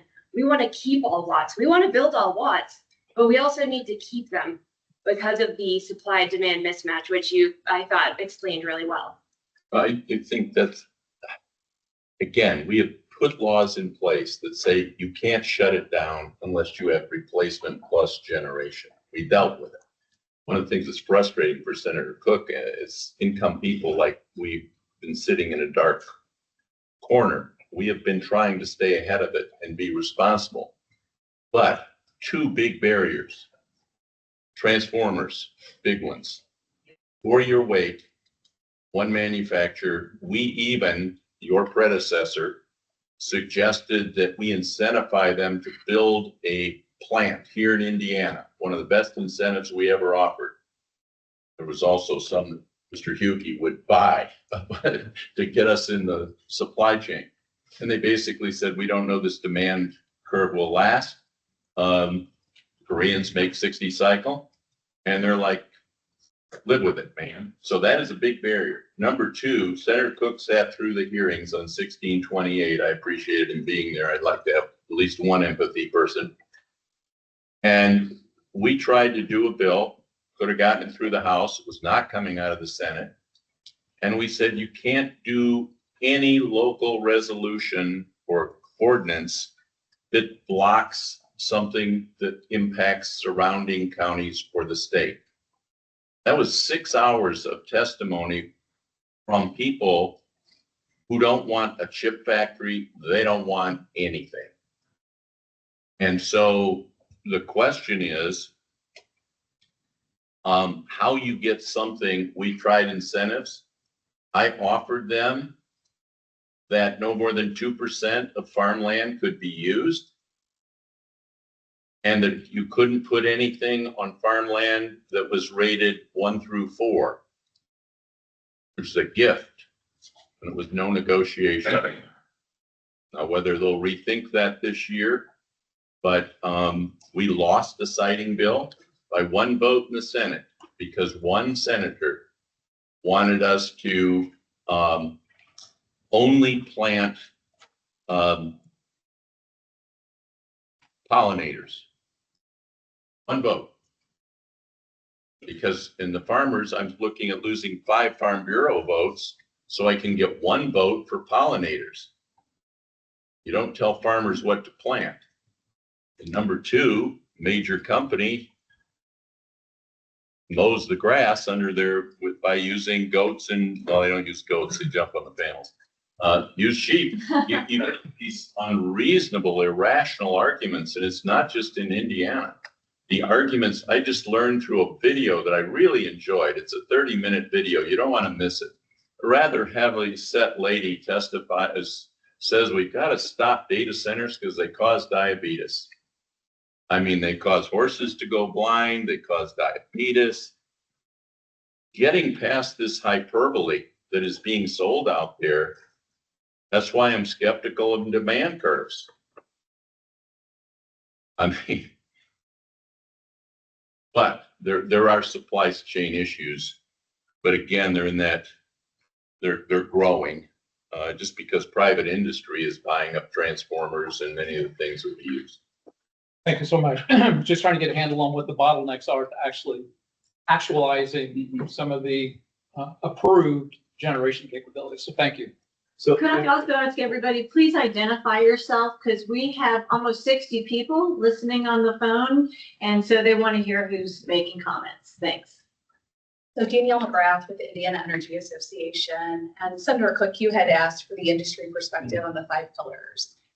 A couple of things to note is, one, just around this table, we've heard how complex the energy industry is. Rarely can you solve it in just one forum, but I do believe that the Indiana Utility Regulatory Commission is absolutely the best place. So by putting those 5 pillars in front of you, it signals to them these are the priorities. It then signals to parties like ours. So I represent the investor-owned utilities in the state of Indiana. There are interveners in this room, right? We all have to look at each one of those 5 pillars, have constructive debate about that, and ensure that they're all being addressed. So I think that it's added a layer of transparency that was not there before. Also, I don't believe affordability had been discussed up until that inclusion in the 5 pillars. Of course, we care about costs and all of that, but to have it specifically called out was a step forward for Indiana. Well, I just think one of the other issues that you have, why you start seeing interconnection that has been signed and not built is the way we have changed accreditation at MISO. Credit value has changed the economics of offtake agreements to your utilities. So they're relooking at their financial structures and making a determination what the cost is going to be when you look at accredited solar at 10% to 5%, depending on what season it is. But load is coming. And we need to get generation on, and we'll talk more about it, how our queue at MISO has gotten down to a lot faster, and how Indiana has taken full advantage of this, which is now, Indiana is now the second largest state to add generation because they realize the load is coming. And it may not be the data centers. It may be the remanufacturing, the battery plants, the LEAP district, or whatever you want to talk about, but it's coming. But in my presentation, I'll talk a little bit about it. And PJM has done the same. They have been very efficient on the way they have modernized their queue too. So it's some queue reform we've performed, and also ARIS has helped really get those assets on the system as fast as we possibly can. Excellent. Thank you. Tony Samuel, again, representing a group of renewable associations and companies. Secretary Adams, just to your question a little bit more, and to piggyback a little bit or add to what Chairman Soliday said, that legislation he referred to as of 2021, when we were trying to get siding reform and passed in the House. And again, thanks to the House and really great efforts from Chairman Cook and Senator Messimer at the time to try to get it through the Senate. And again, fell just would have been one vote short, and he withdrew it at the time. And again, repeated this a few times in meetings, but Senator Messimer, when he was at the podium withdrawing the bill, said this has been like negotiating with hostages, and you give them everything that you want, and they still shoot the hostage in the head. So it was a very dramatic day, as you can tell. And since then, at the time, there were probably 30 to 40, the number was probably 42 counties that had passed moratoriums or restrictive ordinances that would not allow wind and solar development. And that has now grown to 72. I'll share a map with you when we're done here. But that's a real issue. And I'm glad that for Luke's, what he shared as far as the cost of renewables, and also for what PJM has shared. I'm sure MISO thinks the same, that siding reform is really an obstacle to get to lowering costs and to getting the energy that will be needed with increased demand. So thanks for the time. Thank you. Anything else? All right, let's move on to our next speaker. Thank you, Luke, very much. Great job. Okay, Sunil, are you on the line? He is on the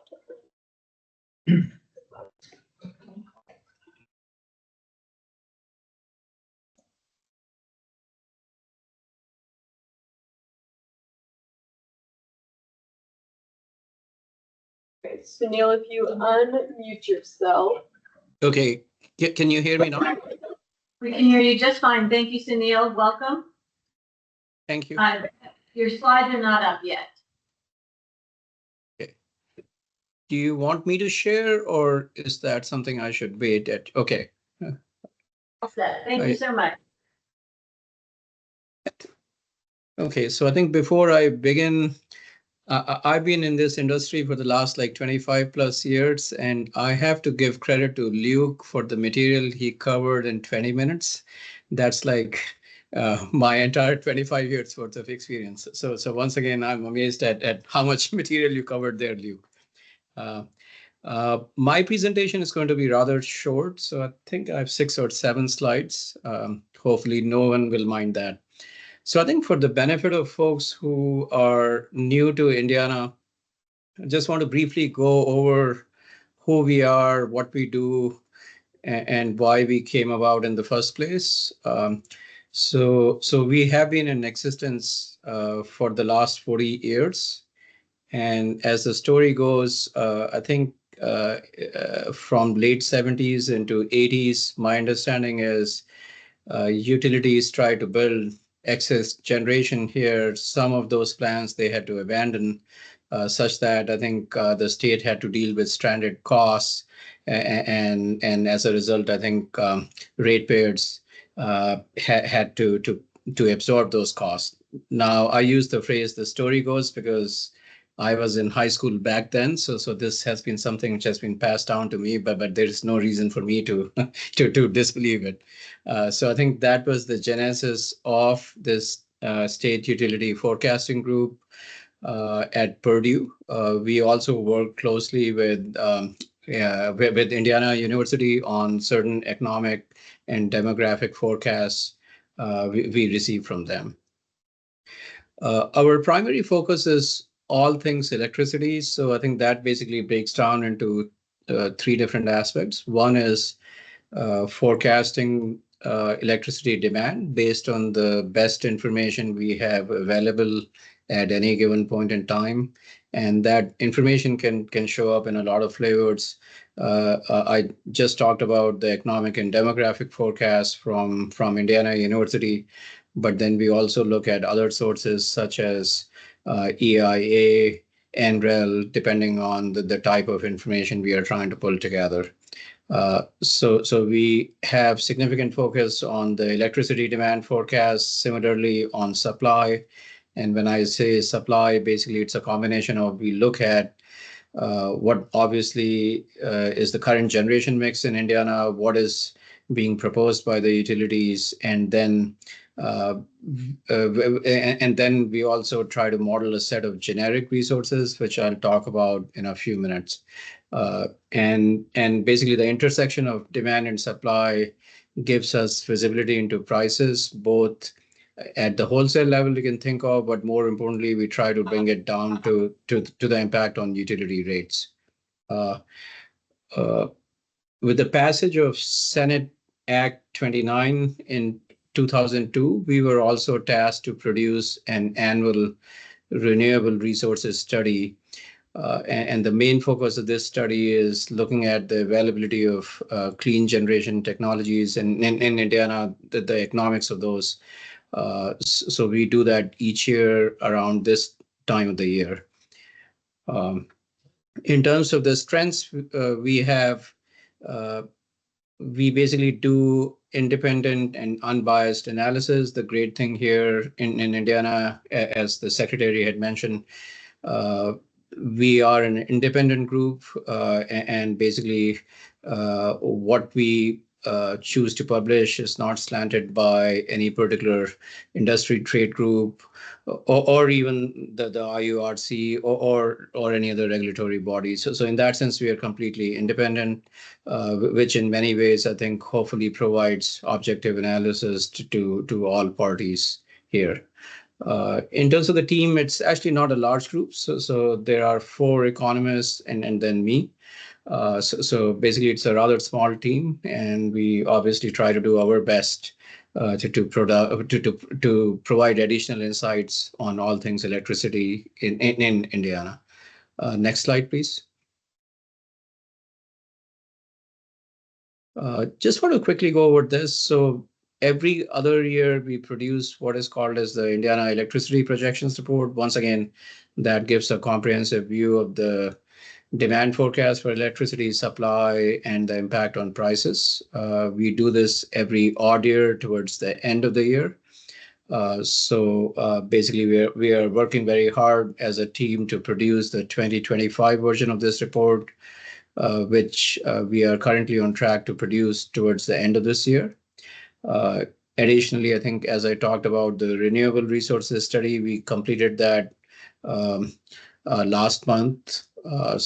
And all the work products we have, we put them on our website, which is referenced as the last sub-bullet there.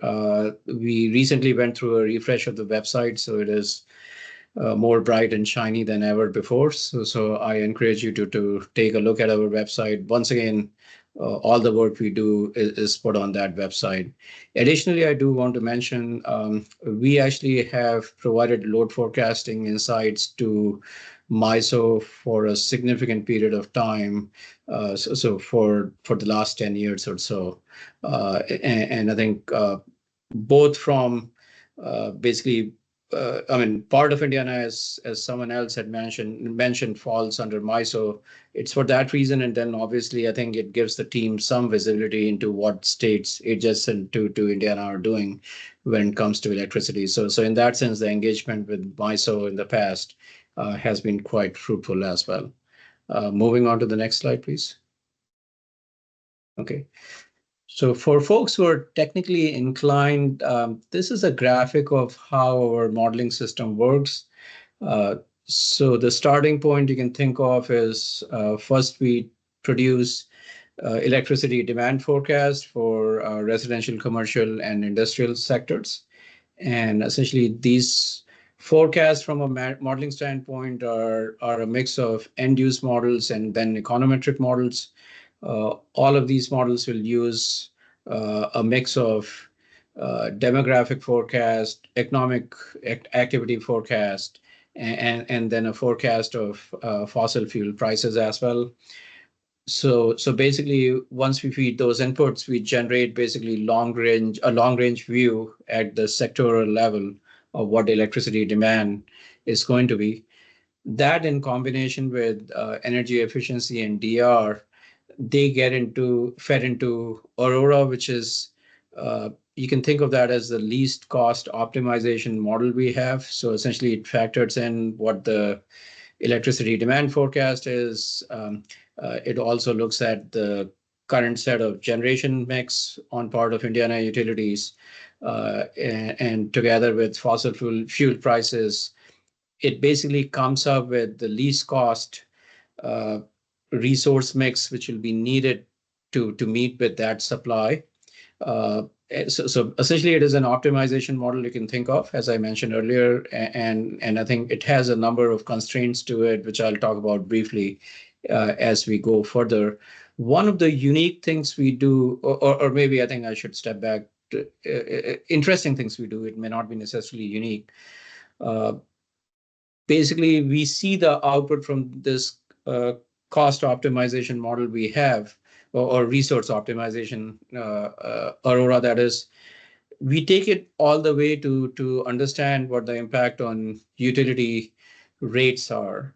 And to the degree there is a divergence between the current set of utility rates are and what this resource optimization model is producing, there is an iterative loop which takes place each time before we get convergence in what Aurora is producing with basically what we are seeing in terms of the rate forecast.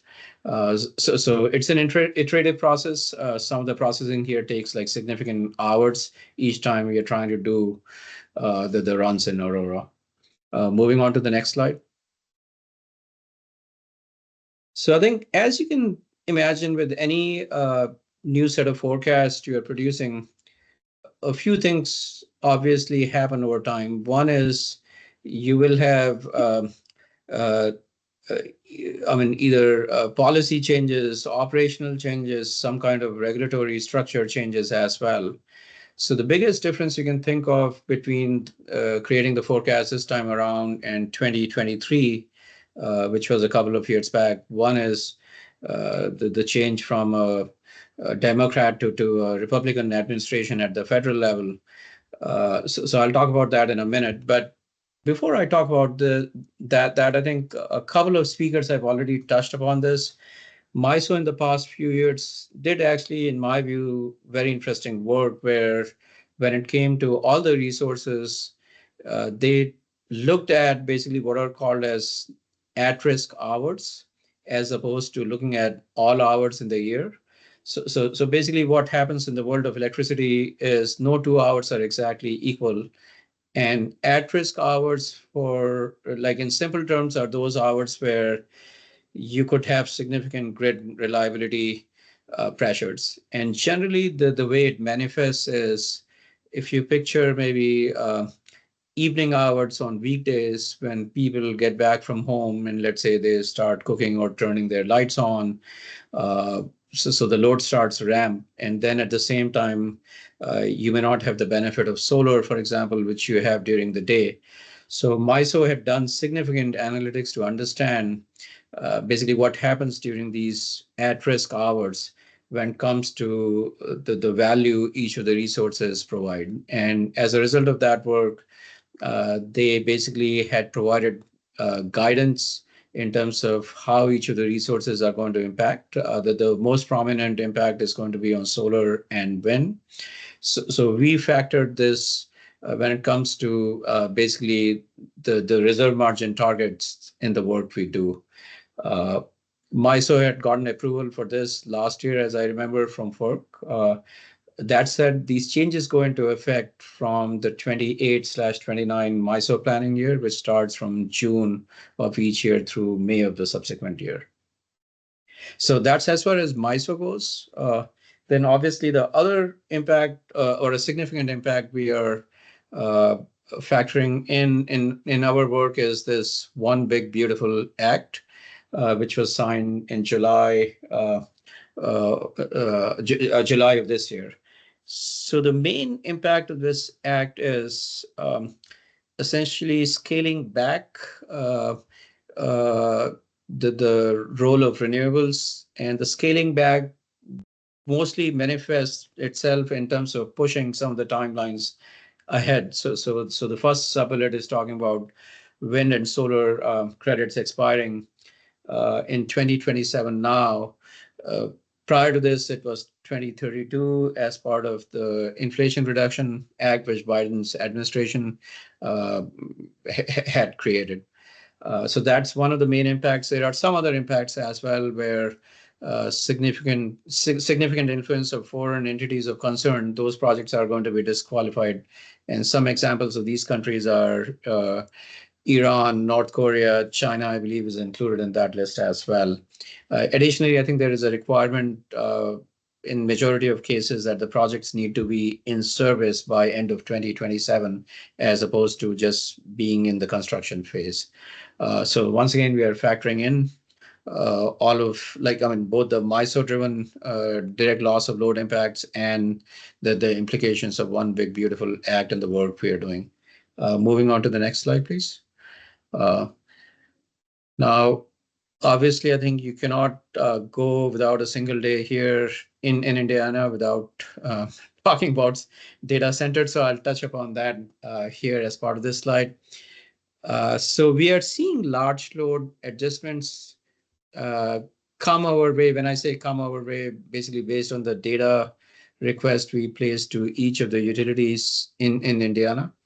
So there are two types of large load adjustments which are showing up in my world.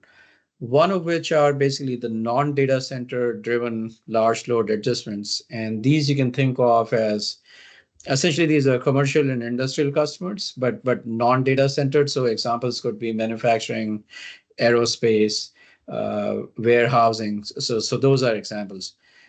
Now, the other category obviously is the data center loads.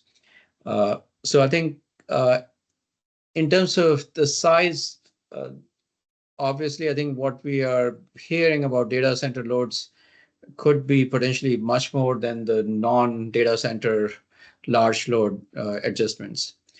For data centers, there is both good news and not so good news. So the good news, as far as my team is concerned, is we do ask the utilities in Indiana, hey, give us a sense of both the timing and the size of data center load, which you feel is highly certain to come online. So I think we do have the benefit of receiving some of that information from the utilities. But the biggest issue right now is that information is being provided to us in a bundled way. When I say bundled way, in aggregate, the utilities are providing us with that information. We don't have a whole lot of visibility into the exact methodology they are using at their end. Then we are also not receiving project level information. Some of that maybe is a function of the NDAs, large high-tech companies, like some Meta or Google may be signing with these utilities. So even though that is a speculation, but that's the likely reason why we don't receive that level of detail. The other issue might be is, since we don't have the benefit of the exact methodology these utilities are using to bundle and send us that information. There could be issues relating to potential double counting of projects because it's not uncommon for on part of these high-tech companies to be approaching multiple utilities at the same time. So I think, and then maybe one other thing, that is when it comes to data centers, Indiana is relatively new to those. So it's not as if you can do much in way of modeling because you need the benefit of historical load information. So I think for some of the folks who attended, IURC had a session a few weeks back as part of their contemporary technical conference where they had a speaker from Dominion, which is one of the largest utilities in Virginia. Dominion has the benefit of having data centers for quite some time. So the speaker there talked about they could use the actual load history to do some of the modeling work. We unfortunately don't have that level of visibility and insight. I mean, obviously these things will change the longer we have experience with data center loads. So I think in subsequent rounds of forecasting work, hopefully there will be actual data we could be looking at, actual load data that is, and then be able to factor it. So for all of those reasons, we will include large data centers as a scenario and see basically what kind of results we get, whether it is on the load forecast or the overall generation bill and the related cost. But this is an area where I think my thinking is collectively this group and then obviously other stakeholders, we have to work together to get more visibility into what's happening relative to data centers in Indiana. So I think this is the last slide I had. I mean, there are a few slides in the appendix, but I'll just mention it. They talk about the salient features of the 2023 forecast work we did. Back then, we were contending with IRAs, EVs, for example. So you can find those details in these appendix slides. Obviously, I think one of the best places when it comes to any of the work we do is to simply go to our website and you can find significant details there. So with that, let me take a pause and entertain any questions you may have. Anyone? Okay, all is quiet in the room. Sunil, thank you very much. Folks, we'll take a 10-minute break. Be back here at 3:10. Also, I want to let everybody know that Mallory will send out all of the slides from this meeting to everybody in attendance, online and in person. So, see you at 3:10. Thank you. Thank you. The guy wants to see. Getting special legislation to you. Are you? Yes. That. Yes. Yeah. I'll show you the big money line for me is this projecting.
We're gonna change up our order just a little bit. Jill has a flight to catch tonight, and so she's gonna go ahead of Henry, and Henry has graciously agreed to spot with her. So this is Jill from PJM, and for those of you who don't know, PJM has about 10% of the transmission operation in the state. Is that accurate? We have 1 million customers who are Hoosiers, and I can even just launch from there. So PJM, yeah, I'm Jill Gates from PJM's Government Affairs team, and my background is actually in utility asset development. And PJM is the oh, there you go. So PJM plans and operates the grid for the Navy Blue portion of the Eastern interconnection on this slide 2 of my presentation, including states in the District of Columbia and many Hoosiers, so up closer to 1 million Hoosiers. And PJM's biggest strategic challenge right now is, as I mentioned earlier during the comments, we are projecting an energy deficit under several different planning scenarios by year 2030. And we are actually seeing the operational impacts of this mounting deficit sooner than that. So this year alone, we've had a couple dozen emergency operations, procedures that were triggered by a lack of energy or deficit of energy. And that is more than, I would say close to an order of magnitude higher than the last 10 years of emergency operations combined. So as you can imagine, because, reliability is really job one for the RTOs, including ourselves, including MISO, ISO New England, and others. So as you can imagine, this is our top strategic priority and challenge, is to really deal with this coming deficit. In case you're new for the uninitiated, the cause and the driver of this deficit is that we're seeing unprecedented load growth from mostly hyperscalers, but other electric demands, even things like heating and transportation, the building sector throughout our footprint, but mostly because of hyperscaler growth. And as we mentioned, because the United States military has told us that this is very integral to our national security, we are taking it seriously. And this has happened during a time of incredible increase in the number of generation retirements. So we're actually expecting 40 gigawatts of generation retirements by 2030, which is a pretty significant amount of our generation. We only have about a little shy of 190 gigawatts in capacity installed at PJM. So that's a rapid level of retirement.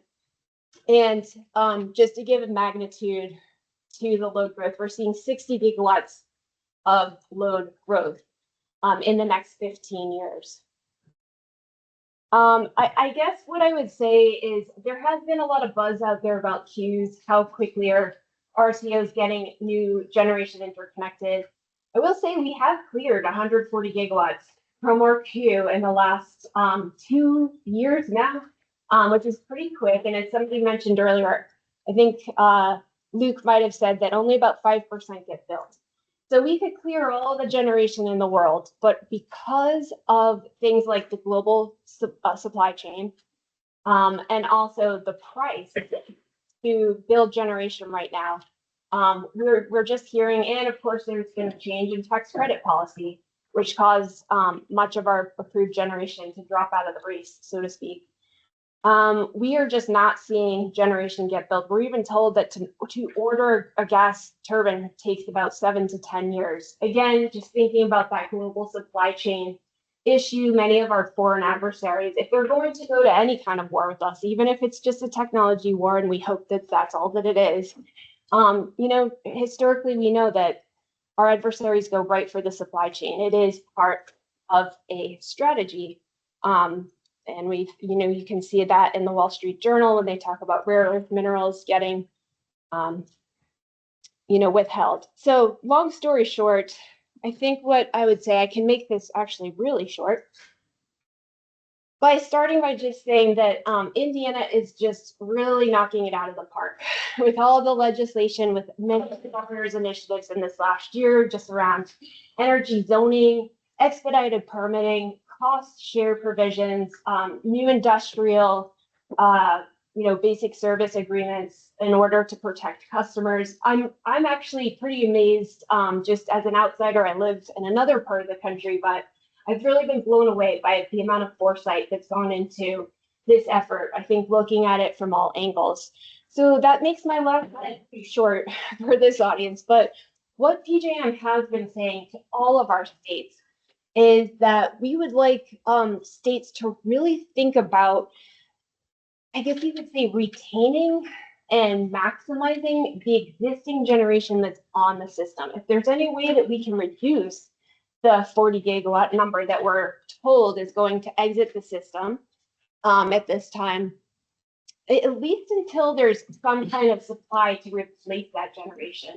That could really help this equation. I think also because the cost to build a megawatt of generation has really skyrocketed from inflation in the last 3 years, there could be a good economic reason to reconsider just some of that older generation. But we do say keep it around until the replacement comes, but as someone mentioned earlier, because of the growth, the unprecedented growth, we would say keep it around anyway, keep it around longer.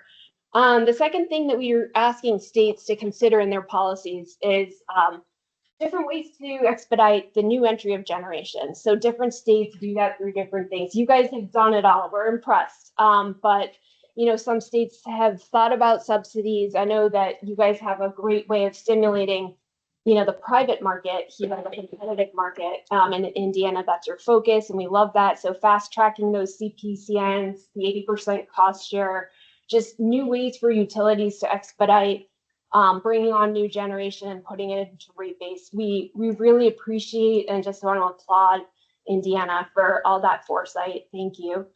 And in addition to that, in many of our states, we have talked about things need to get permitted, they've got to get cited. If it's generation, if it's transmission, it's just part of that conversation. That's really everything that I wanted to talk about today. Those are the most important updates from PJM. Does anybody have any questions? Can you go back to the slide before? And just make sure, can you kind of define all the descriptions at the top? Because if not everybody is energy industry, just to, projected surplus, obviously that 0.3 gigawatt, that is for your whole footprint. And how many states exactly is that? That's for 13 states and the District of Columbia. So really what this is saying is that right now, today, we're pretty tight. We just cleared one of our capacity market auctions, and it showed that we had 0.2 gigawatts of surplus. So we're basically down to zero. Next year, leading into next year, we're seeing what would be a trend. I don't know if it will be perfectly linear, but I'll say, so you can think of this as today, 2026, that is. And then we're going to see, if you think of this in terms of net supply, or in this column, it's showing a net deficit, load growth is going to cause the net supply number to go down. Plus new generation, another factor of net supply. So ideally, we would see maybe 10 times this amount of new generation coming on the system. But because of the reasons we talked about, mostly cost, you could say everybody dropped out after the tax credits changed. It really was a thing. And PJM. And also because of just global supply. So even if people are ordering their turbines and their parts and their pieces, they're just not getting shipped for 7 to 10 years. So only a little bit of net increase. And then we have a bunch of deactivations. So many different utilities will tell us, sometimes years in advance that they're going to be deactivating, even though they have to give about like a year notice now. You're able to chart that out. And then, we can do real-time demand side management. That's been minimal under many different scenarios. There was a recent dip in activity due to the ELCC. So that's just accrediting the resources according to how much they show up when they're called upon. So when you get to this is the real important message. If you only take one thing away from me today, it's this. We are projecting a deficit in energy supply by 2030, but because of the size, and we looked at about 8 different scenarios, but because of the magnitude of this deficit, you can imagine it's actually happening a little bit before. And I'll say operationally, I'm sure Bob can attest to this. We've had problems during peak demand this summer. If you receive our messages, we had to put on spam blocker because we sent maybe several dozen emergency SOS operations. So it's already impacting us today. It is here.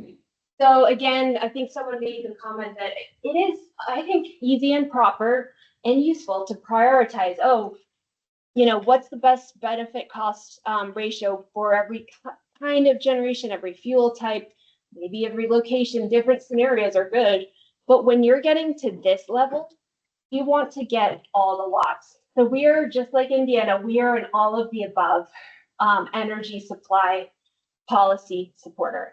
So this is a pretty serious, message here on this slide, but because of that, we are so grateful to be a part of this task force. We think it was very timely that this has been convened here, and we look forward to working with everyone. Are any of those scenarios your base scenario?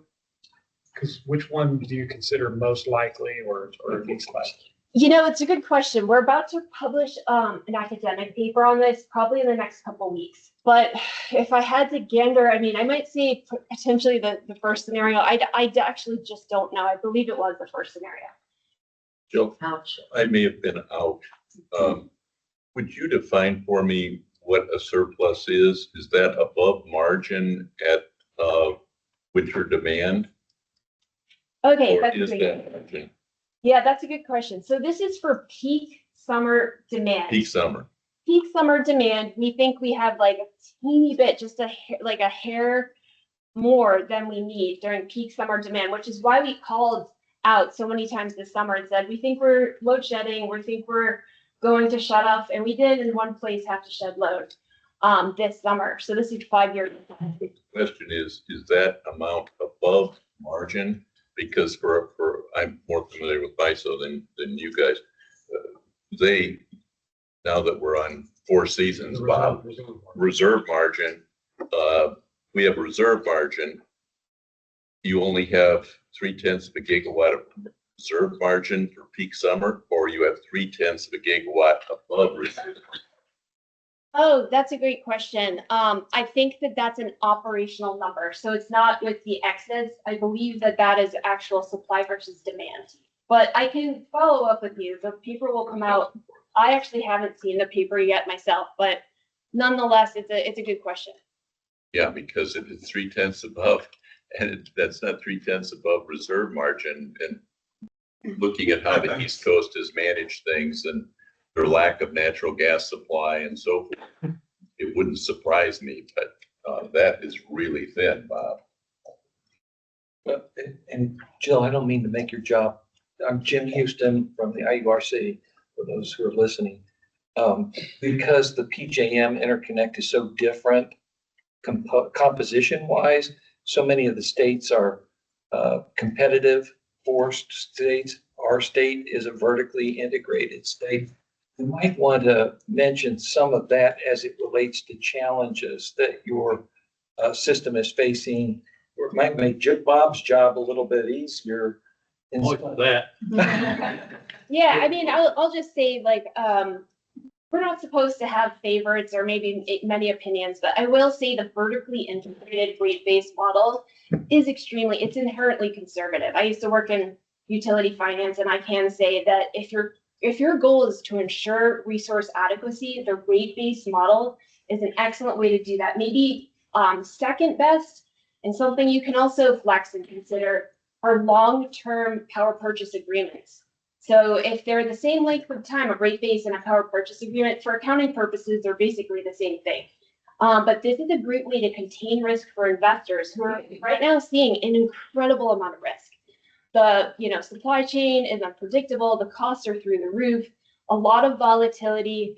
I think that rate basing the way that you do here, long-term power purchase agreements, both of those to contain risk. And so I will say that to your point, Chairman, and on the East Coast, we have several states who have in a way abdicated some of their oversight and ownership of resource adequacy by saying we want to go to a competitive market model, which is within their regulatory purview. But I would say that the way that Indiana maintained their right to really oversee resource adequacy, and thank Chair Houston because he's done a great job in this state. Those are the two main differences. I don't know if that made it clear for everybody, but conservative and containing risk is always good. And in the end, it does contain cost. Vertically integrated got so much flack in the olden days because markets were potentially dipping pretty low, dipping into a trough.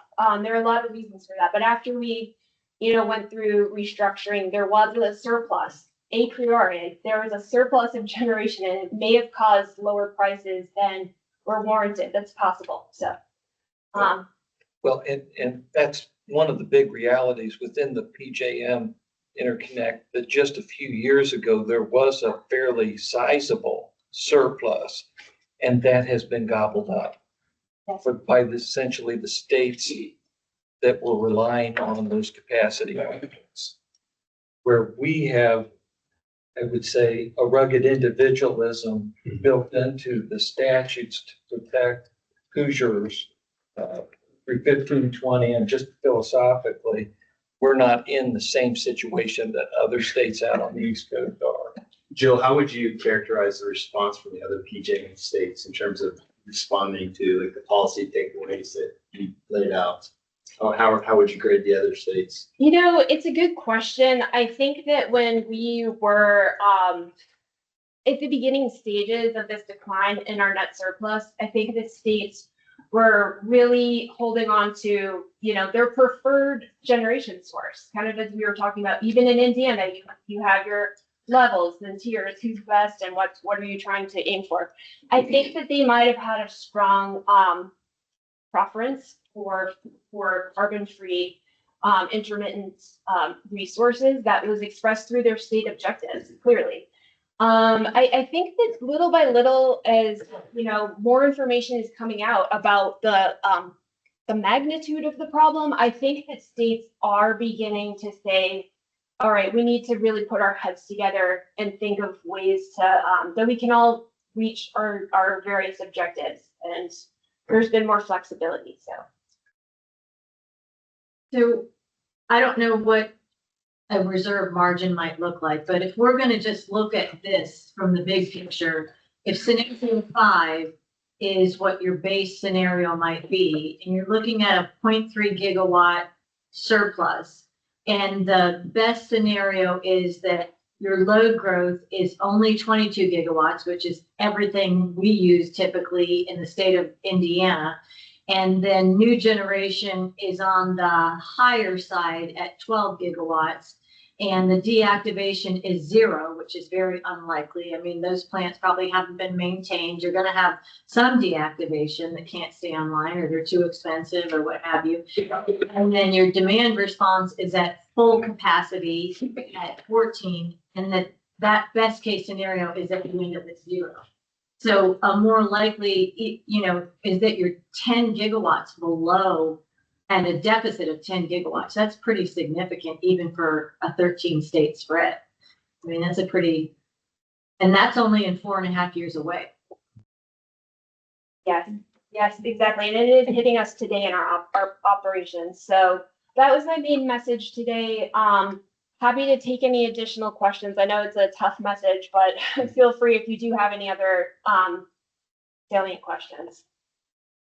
Well, thank you very much, Jill. And I have Jill's information. If it's okay, if anybody wants to follow up with you. Okay.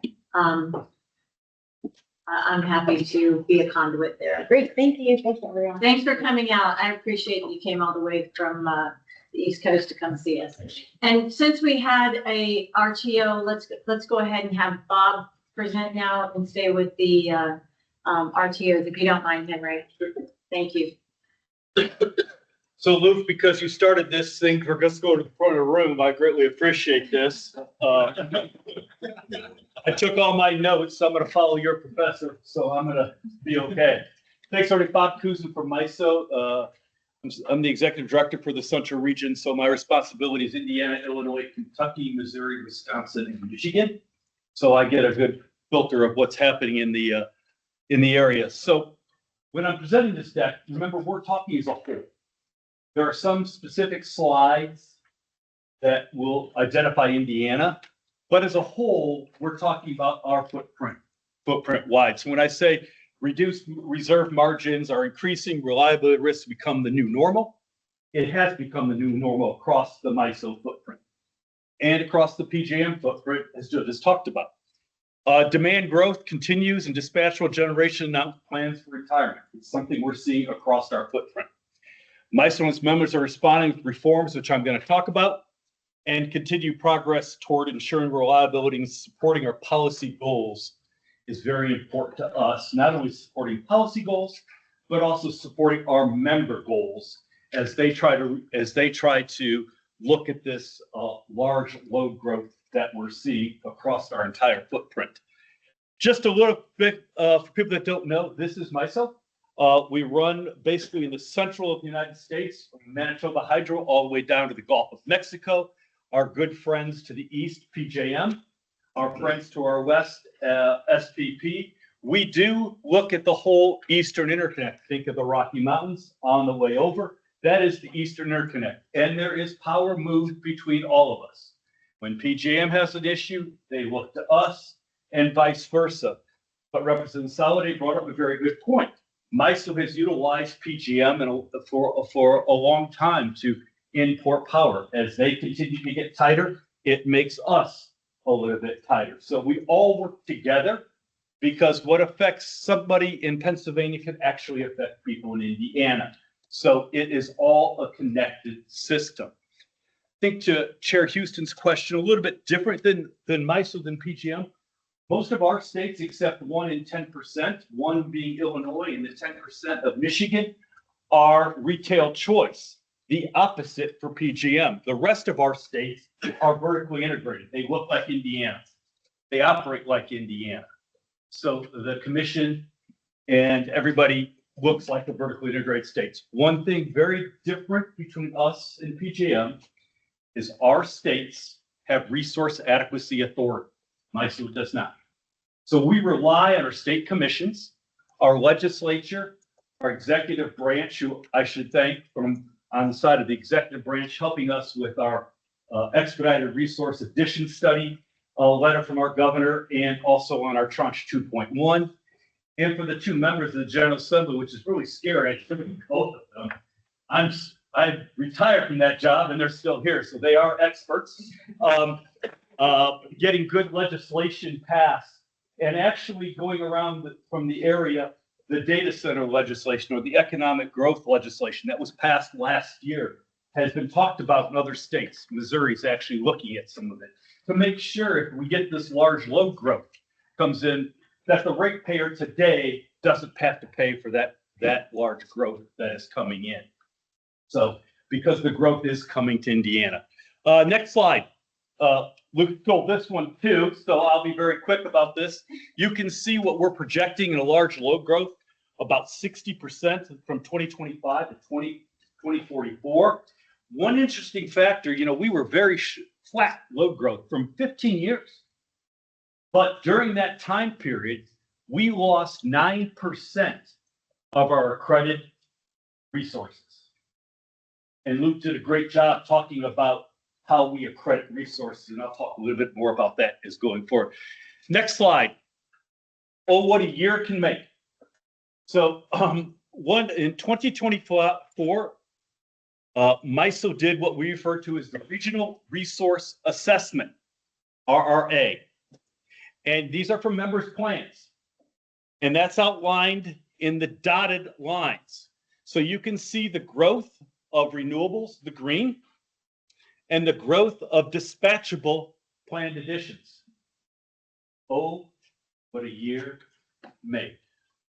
2025, as we continue to develop our futures for what we're looking for resource adequacy and for transmission planning going forward, more transmission is needed. So we're starting a future study.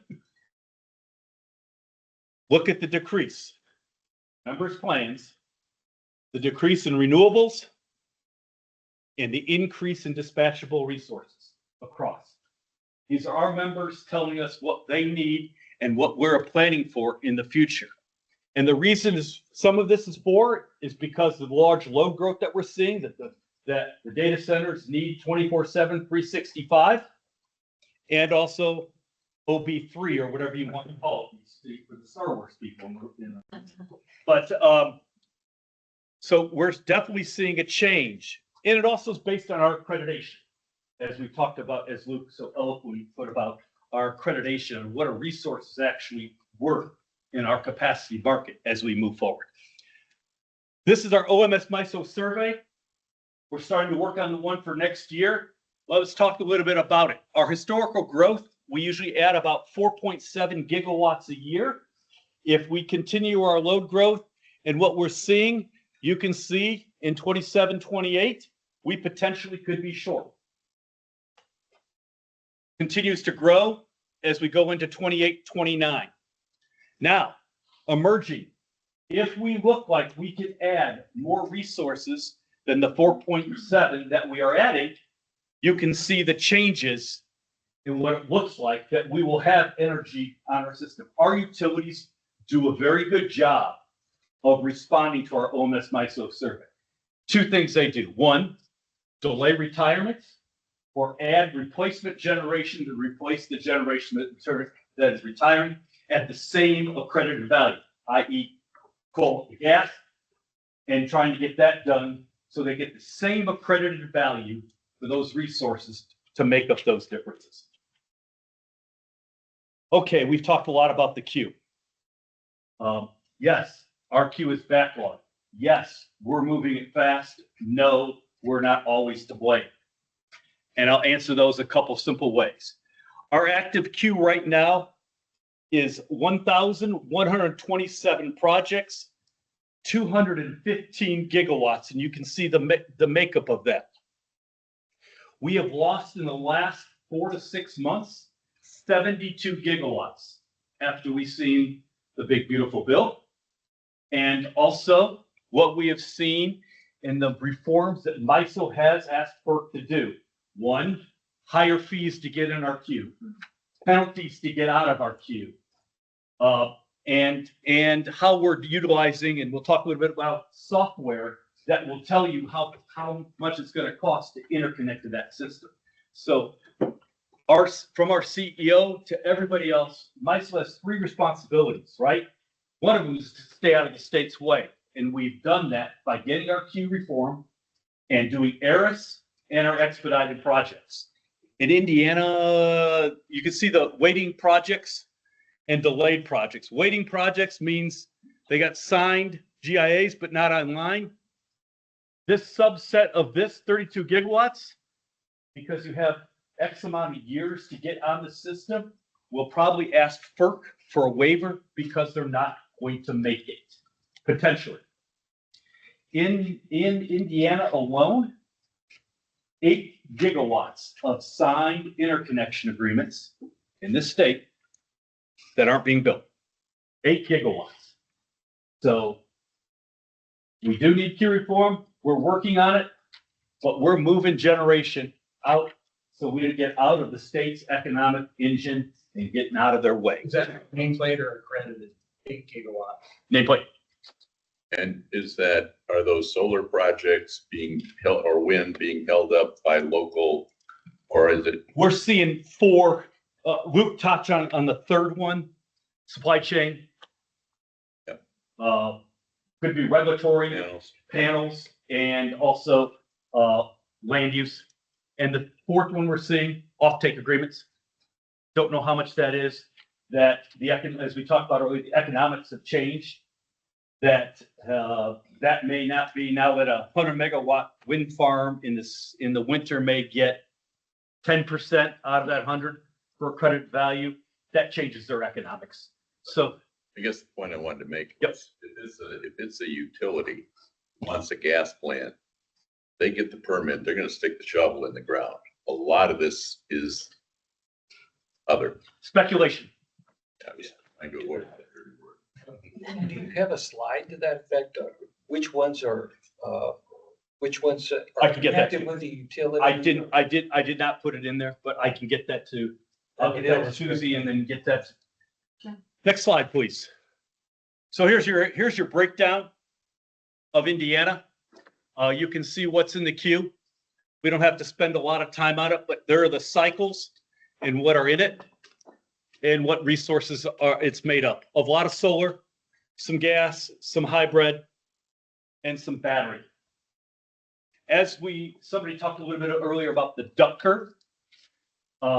We are starting to see the duck curve. We have over 8,000 megawatts of solar on our system. You just go on our website, watch the ramp in the morning and the ramp down.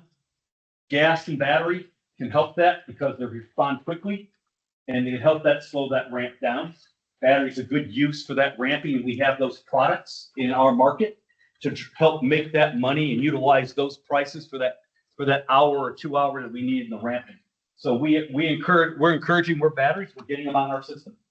Next slide, please. So as Chair Soliday came up with his pillars of, and Senator Cook, I still want to call you representative. I apologize. No offense, David. I should say the house that works. I mean, but I won't go there. But we came up with our 4 pillars too, and that would be market redefinition, transmission evolution, operations of the future, and system enhancements. And I'll talk more about the market redefinition and transmission evolution as we move forward. Obviously, the last two is how our system operates the markets. How can we be more efficient, and how can the men and women that work in our control room make sure they keep the lights on 365, 24/7? So we're doing a lot of system enhancements, because with the new changing resource mix and the new changing of the way the load is defined, our system operates a lot differently. So definitely the men and women that are unbelievably talented that work downstairs in our control room have to do that. And we thank the people that work at your facilities, because we are in constant contact with them. So next slide real quick. So what have we done? So it's important to know that we put in the reliability demand curve, slope demand curve, sending better price signals to let you know when it's time to build or not time to build. This was our first auction that we had it in place, and you saw what the prices did. They responded, trying to send the right price signal to build. Representative Soliday has talked about it earlier. We did do seasonal. We have 4 seasons because all resources perform differently in every season.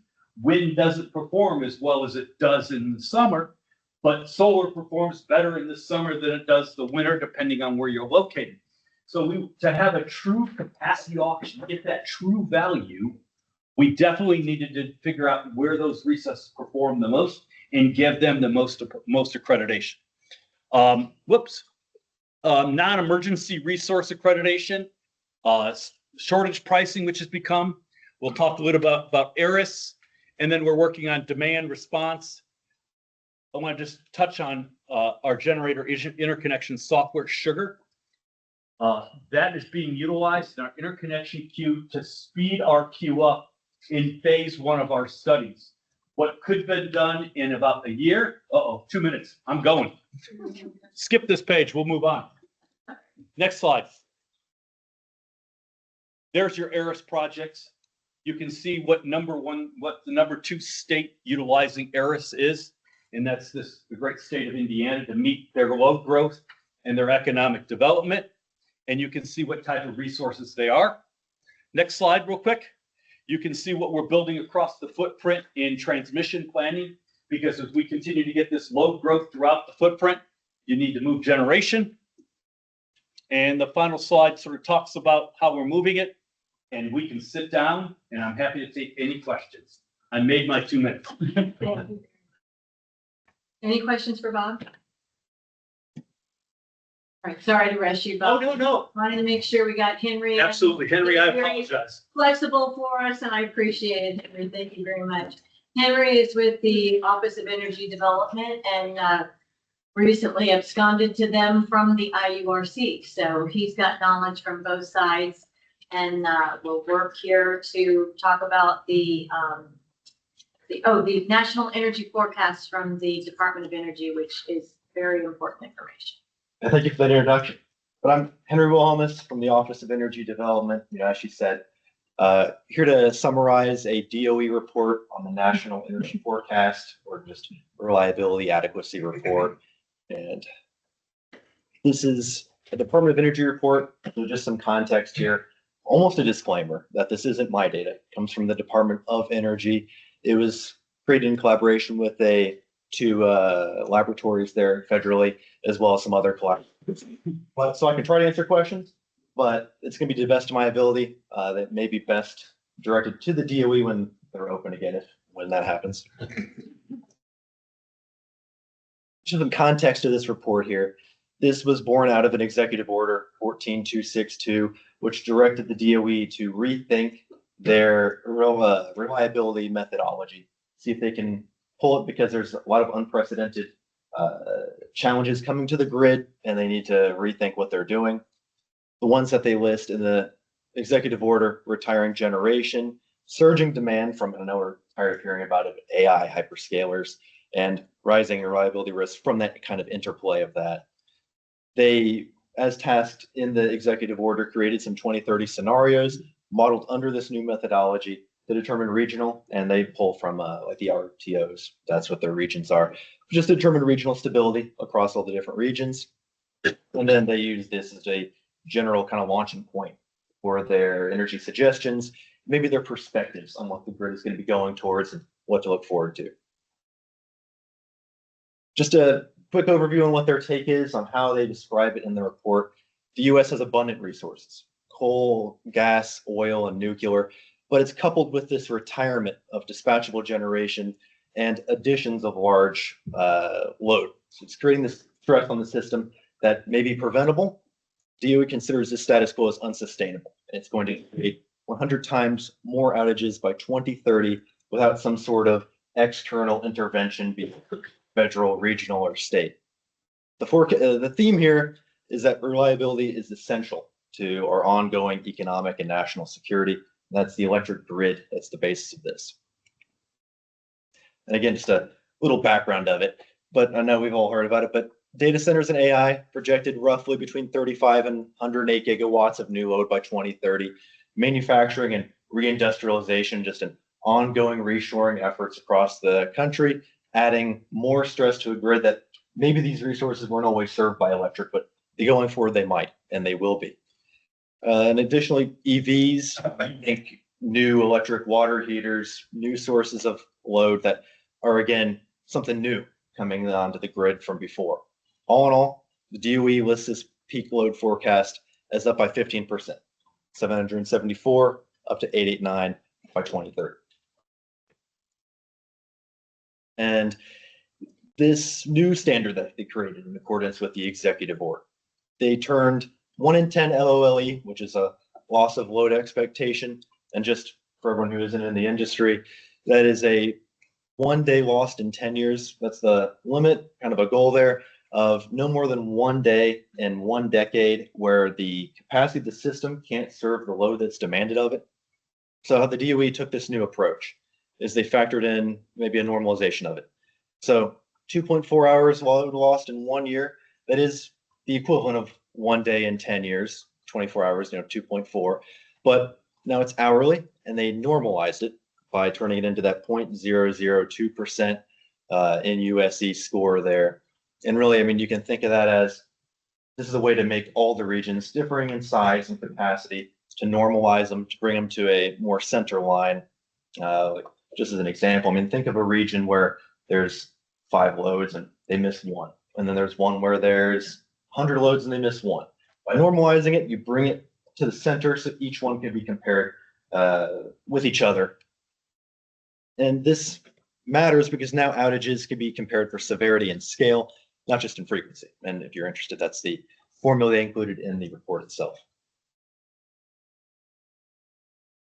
They used, for their methodology, a Plexos, which is a zonal tool, modeling load, generation, and transferability. Time horizon of 12 historic weather years. 2007 to 2013 was a synthetic simulation. 2019 through 2023 was historical. They modeled this out to 2030. It's deterministic, which means it creates an hour-by-hour simulation, not probabilistic, where you can get a 95% chance in this window. It's a model that does create an exact data point for each individual requested site on the in the map and across time. So creates a very granular look at what the grid can perform in each simulated year up until 2030. There are some assumptions they played into these models. Data centers, AI, hyperscalers, 50 gigawatts nationally. They chose the median there between that range that I showed earlier. Storage is based on NERC data. Pumped hydro was assumed to be 12 hours. Battery at 4. Imports and demand response were modeled only after local resources in a region were exhausted, and solar, wind, thermal, renewables in general. Availability of these are assumed based on IEA data, NERC data, and assessments and outputs from that. Just a general generation outlook that the DOE references in their report. Retirements, 104 gigawatts by 2030, of which 71 gigawatts of that will be coal, 25 gigawatts of that will be gas. This is an important note. The DOE was very concerned that this is firm capacity coming off the grid and going to be replaced by 209 gigawatts of planned solar and wind, but only 22 gigawatts firm. And again, all these numbers are from the July report, so there may be some changes since then. But this is really the crux of it, that there is a growing mismatch between firm capacity and what's going to be peak demand that's also going to be firm. Data centers aren't going up and down or fluctuating quite how residential demand does, but it's being replaced with a less firm capacity of generation. So their general forecast here, before they run their models, is if plant closures occur, outages are going to rise. They ran 3 test scenarios across each of the 12 years. For plant closures, these are all announced retirements, plus tier 1 additions, as mentioned in the NERC LTRA report, which is actually going to be addressed by Luke here in a little bit. But that's also included with their no plant closures model, which is retirements are deferred past 2030, and the tier 1 additions that are included in plant closures continue as well. And then required build, which really isn't a test scenario, but more of just they keep adding perfect capacity until reliability is restored, which is now defined as that 0.002 in US. Again, also just a little reference there, DOE did stress test it with all those simulated 12 historic years. Starting off with the plant closures map, annual outage hours, this is going till 2030, increase from 8 hours to as high as around 817. The worst simulated year showed roughly 55 days lost. That in USC, that normalized score was 0.046 versus the new DOE threshold of 0.002. There's widespread reliability shortfalls. They noted that only really the Northeast and New York regions remained within the limits. There is, as you can see, widespread across going past that threshold there.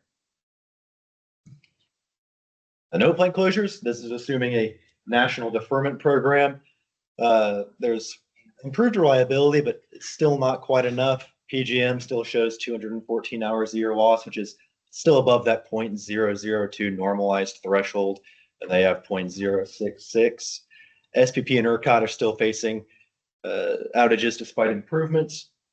So this shows that, and this is how the DOE's perspective on it is that while deferring retirements across the board could help, it still wouldn't be able to nationwide close that reliability gap. This is the required build analysis, and this is where they just looked at all the nationwide sectors and regions and kept adding perfect capacity until that 0.002% score was reached. And this showed PJM receiving 10.5 gigawatts, ERCOT 10.5, and then smaller amounts across CERC and SPP. Roughly, this all adds up to 23 gigawatts of firm capacity is needed. This is beyond what's currently planned for additions. And this is also assuming no plant closures. And then just a little subsection of some regions that are in Indiana. They did include all of them in the report and their appendices, but starting with MISO, 10 gigawatts load by 2030. 60% of this is going to come from data centers. It's mostly stable in the no closures case, but it does remain import dependent. This is a note that the DOE mentioned across a lot of their regions, and as transferability, they perceive as something that may need to be improved to reduce this reliability shortfall. For closures case, it's still 124 outages in their worst year, which is above that 0.002% score, and just a noted exposure on the reliability of, in terms of import reliance. For PJM, it's modeled as the weakest nationwide in terms of reliability outlook. 25 gigawatts load by 2030, of which more than half of this comes from data centers. 430 outage hours a year in their worst. That was just in their closures case. 1052 in their worst year, which is overall, this is 70 times that new DOE threshold of 0.002. Can't repeat that enough. It's actually going to be these scores right there.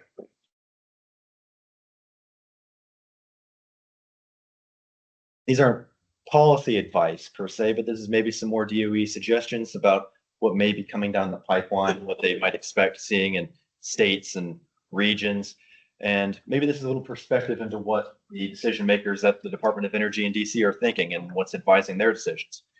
They want to avoid premature retirements of firm generation, accelerate firm capacity, and they see along those lines that we talked about earlier, coal, oil, gas, nuclear, and to strengthen interregional stability, especially with that transferability. They mentioned that with MISO as being able to have that strong interregion moving of capacity. So just kind of a one slide DOE's energy forecast for 2030. They do predict that demand growth is going to outpace firm supply, that reliability shortfalls will be happening with planned retirements, and that now national security, international AI data center race are at stake, that this is a race that's incredibly dependent on the electric grid and how much power it can supply to its regions. And the key takeaways here, this is was stressed in the report itself, is that status quo is unsustainable, that grid growth must match the pace of AI innovation, that retirements plus load growth increase the risk of lost load by 100 times in 2030. That's again, going back to that normalized score that they have referenced and created as part of that executive order, and that plant supply will fall short and that reliability is at risk going forward. I mean, just in kind of a closing wrap up, this was a bit of a shorter presentation, but they frame this as a national call to action, that if possible, defer retirements to increase firm capacity, and just to realize that a simple acceleration is not going to be a sufficient solution of what our current plans are. And this is a nationwide scope that they had, not just Indiana, but still applicable to maybe the decision makers in this room. States and stakeholders are urged to act now, ensure reliability, and to continue to support economic growth. And then I can try to answer some questions, but again, it may be best direct to the decision makers in DC in that department. I'm fascinated in your OED. All I've heard for the last 3 weeks is cut rates. Somebody in very high power said he's going to cut rates every year for 3 years.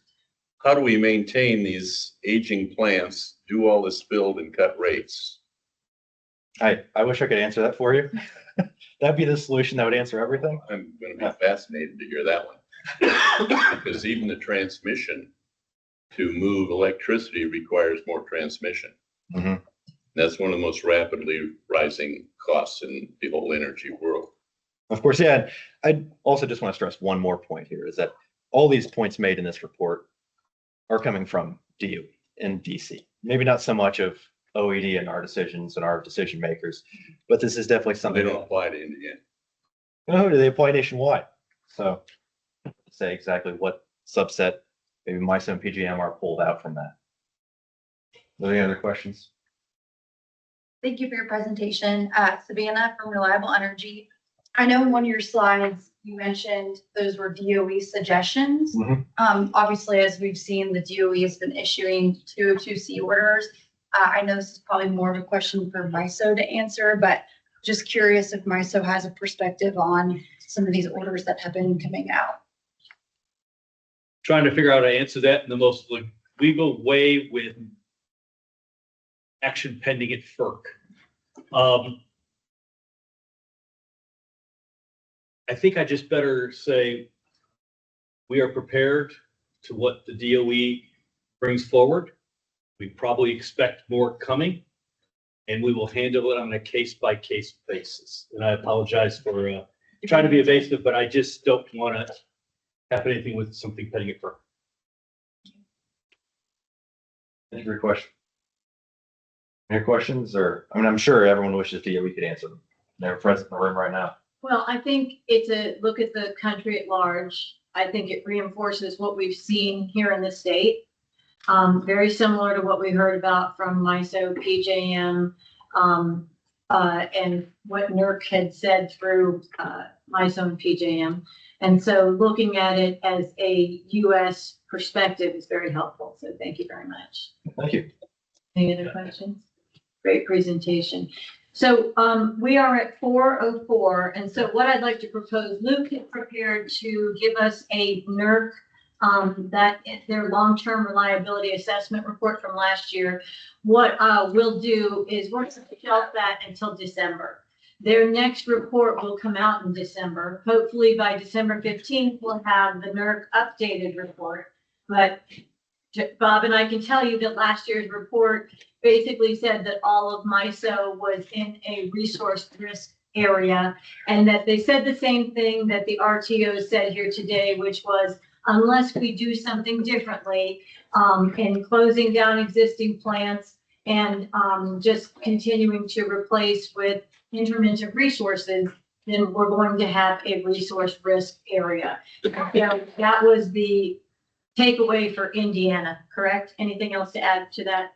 No, I think you covered it, and all the suggestions are the same ones that both MISO and PJ have recommended. It's manage the retirements, make sure you're carefully evaluating your system planning, the regional planning, to make sure that you're onboarding renewable energy resources carefully, because those inverter-based resources need more management to make sure that they properly provide the services the grid needs, like inertia and other ancillary services. And so, thank you, Luke, and we'll touch on that in December. But I think today was a really good setup for the landscape and where we are as a state and looking at the reality. This was not just one political party or another taking a look at our situation in Indiana. It was several different perspectives, from a federal perspective, from the regional transmission organizations, and from our own state utility regulatory commission. And I think some of the big picture takeaways are, it took us a lot of years to get where we are in terms of our cost of electricity, the resource mix we have, just the way our regulatory infrastructure is, our legislative infrastructure is. I think we have some headwinds against us. They're nothing that the rest of the country isn't facing as well, especially in terms of the cost of electricity. There is no magic silver bullet to lower the cost of electricity overnight, as in it has been coming at us for a long time, and everybody's facing that across the country. But I think we're in a very good position moving forward, where the time is right to be able to take advantage from some federal dollars that are incentives to build that dispatchable large scale energy and let the federal government help pay for it. Also, the legislation that's been put in place that requires industry to be our partners to help pay for it.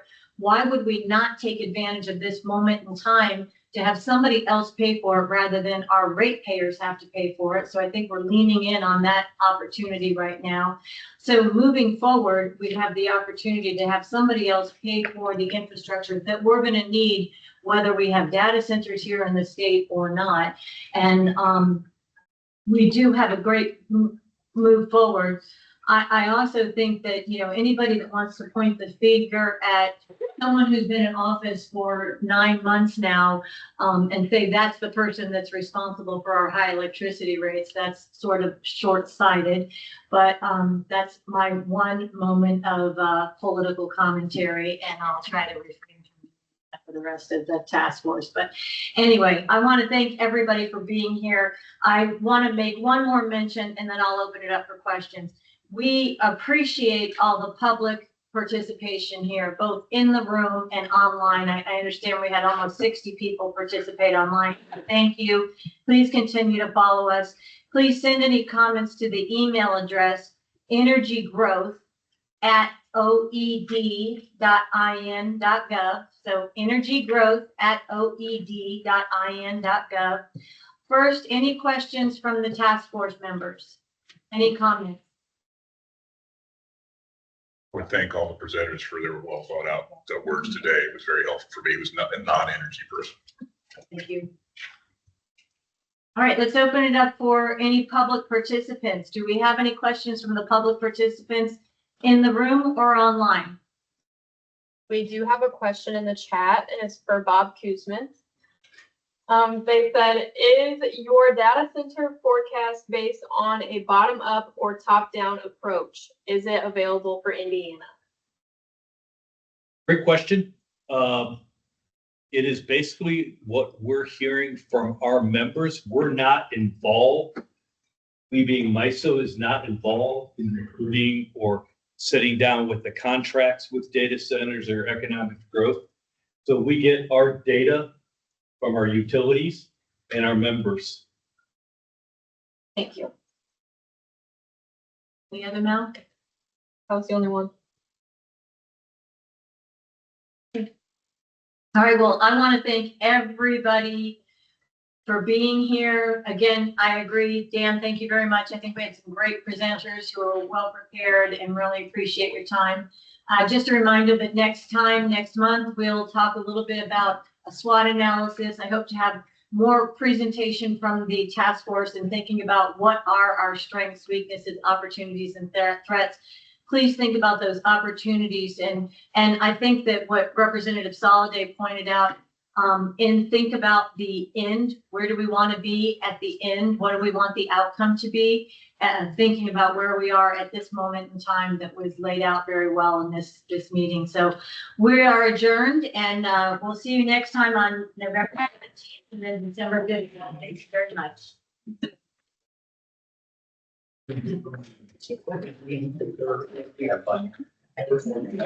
Thank you. Sure. Can I ask you,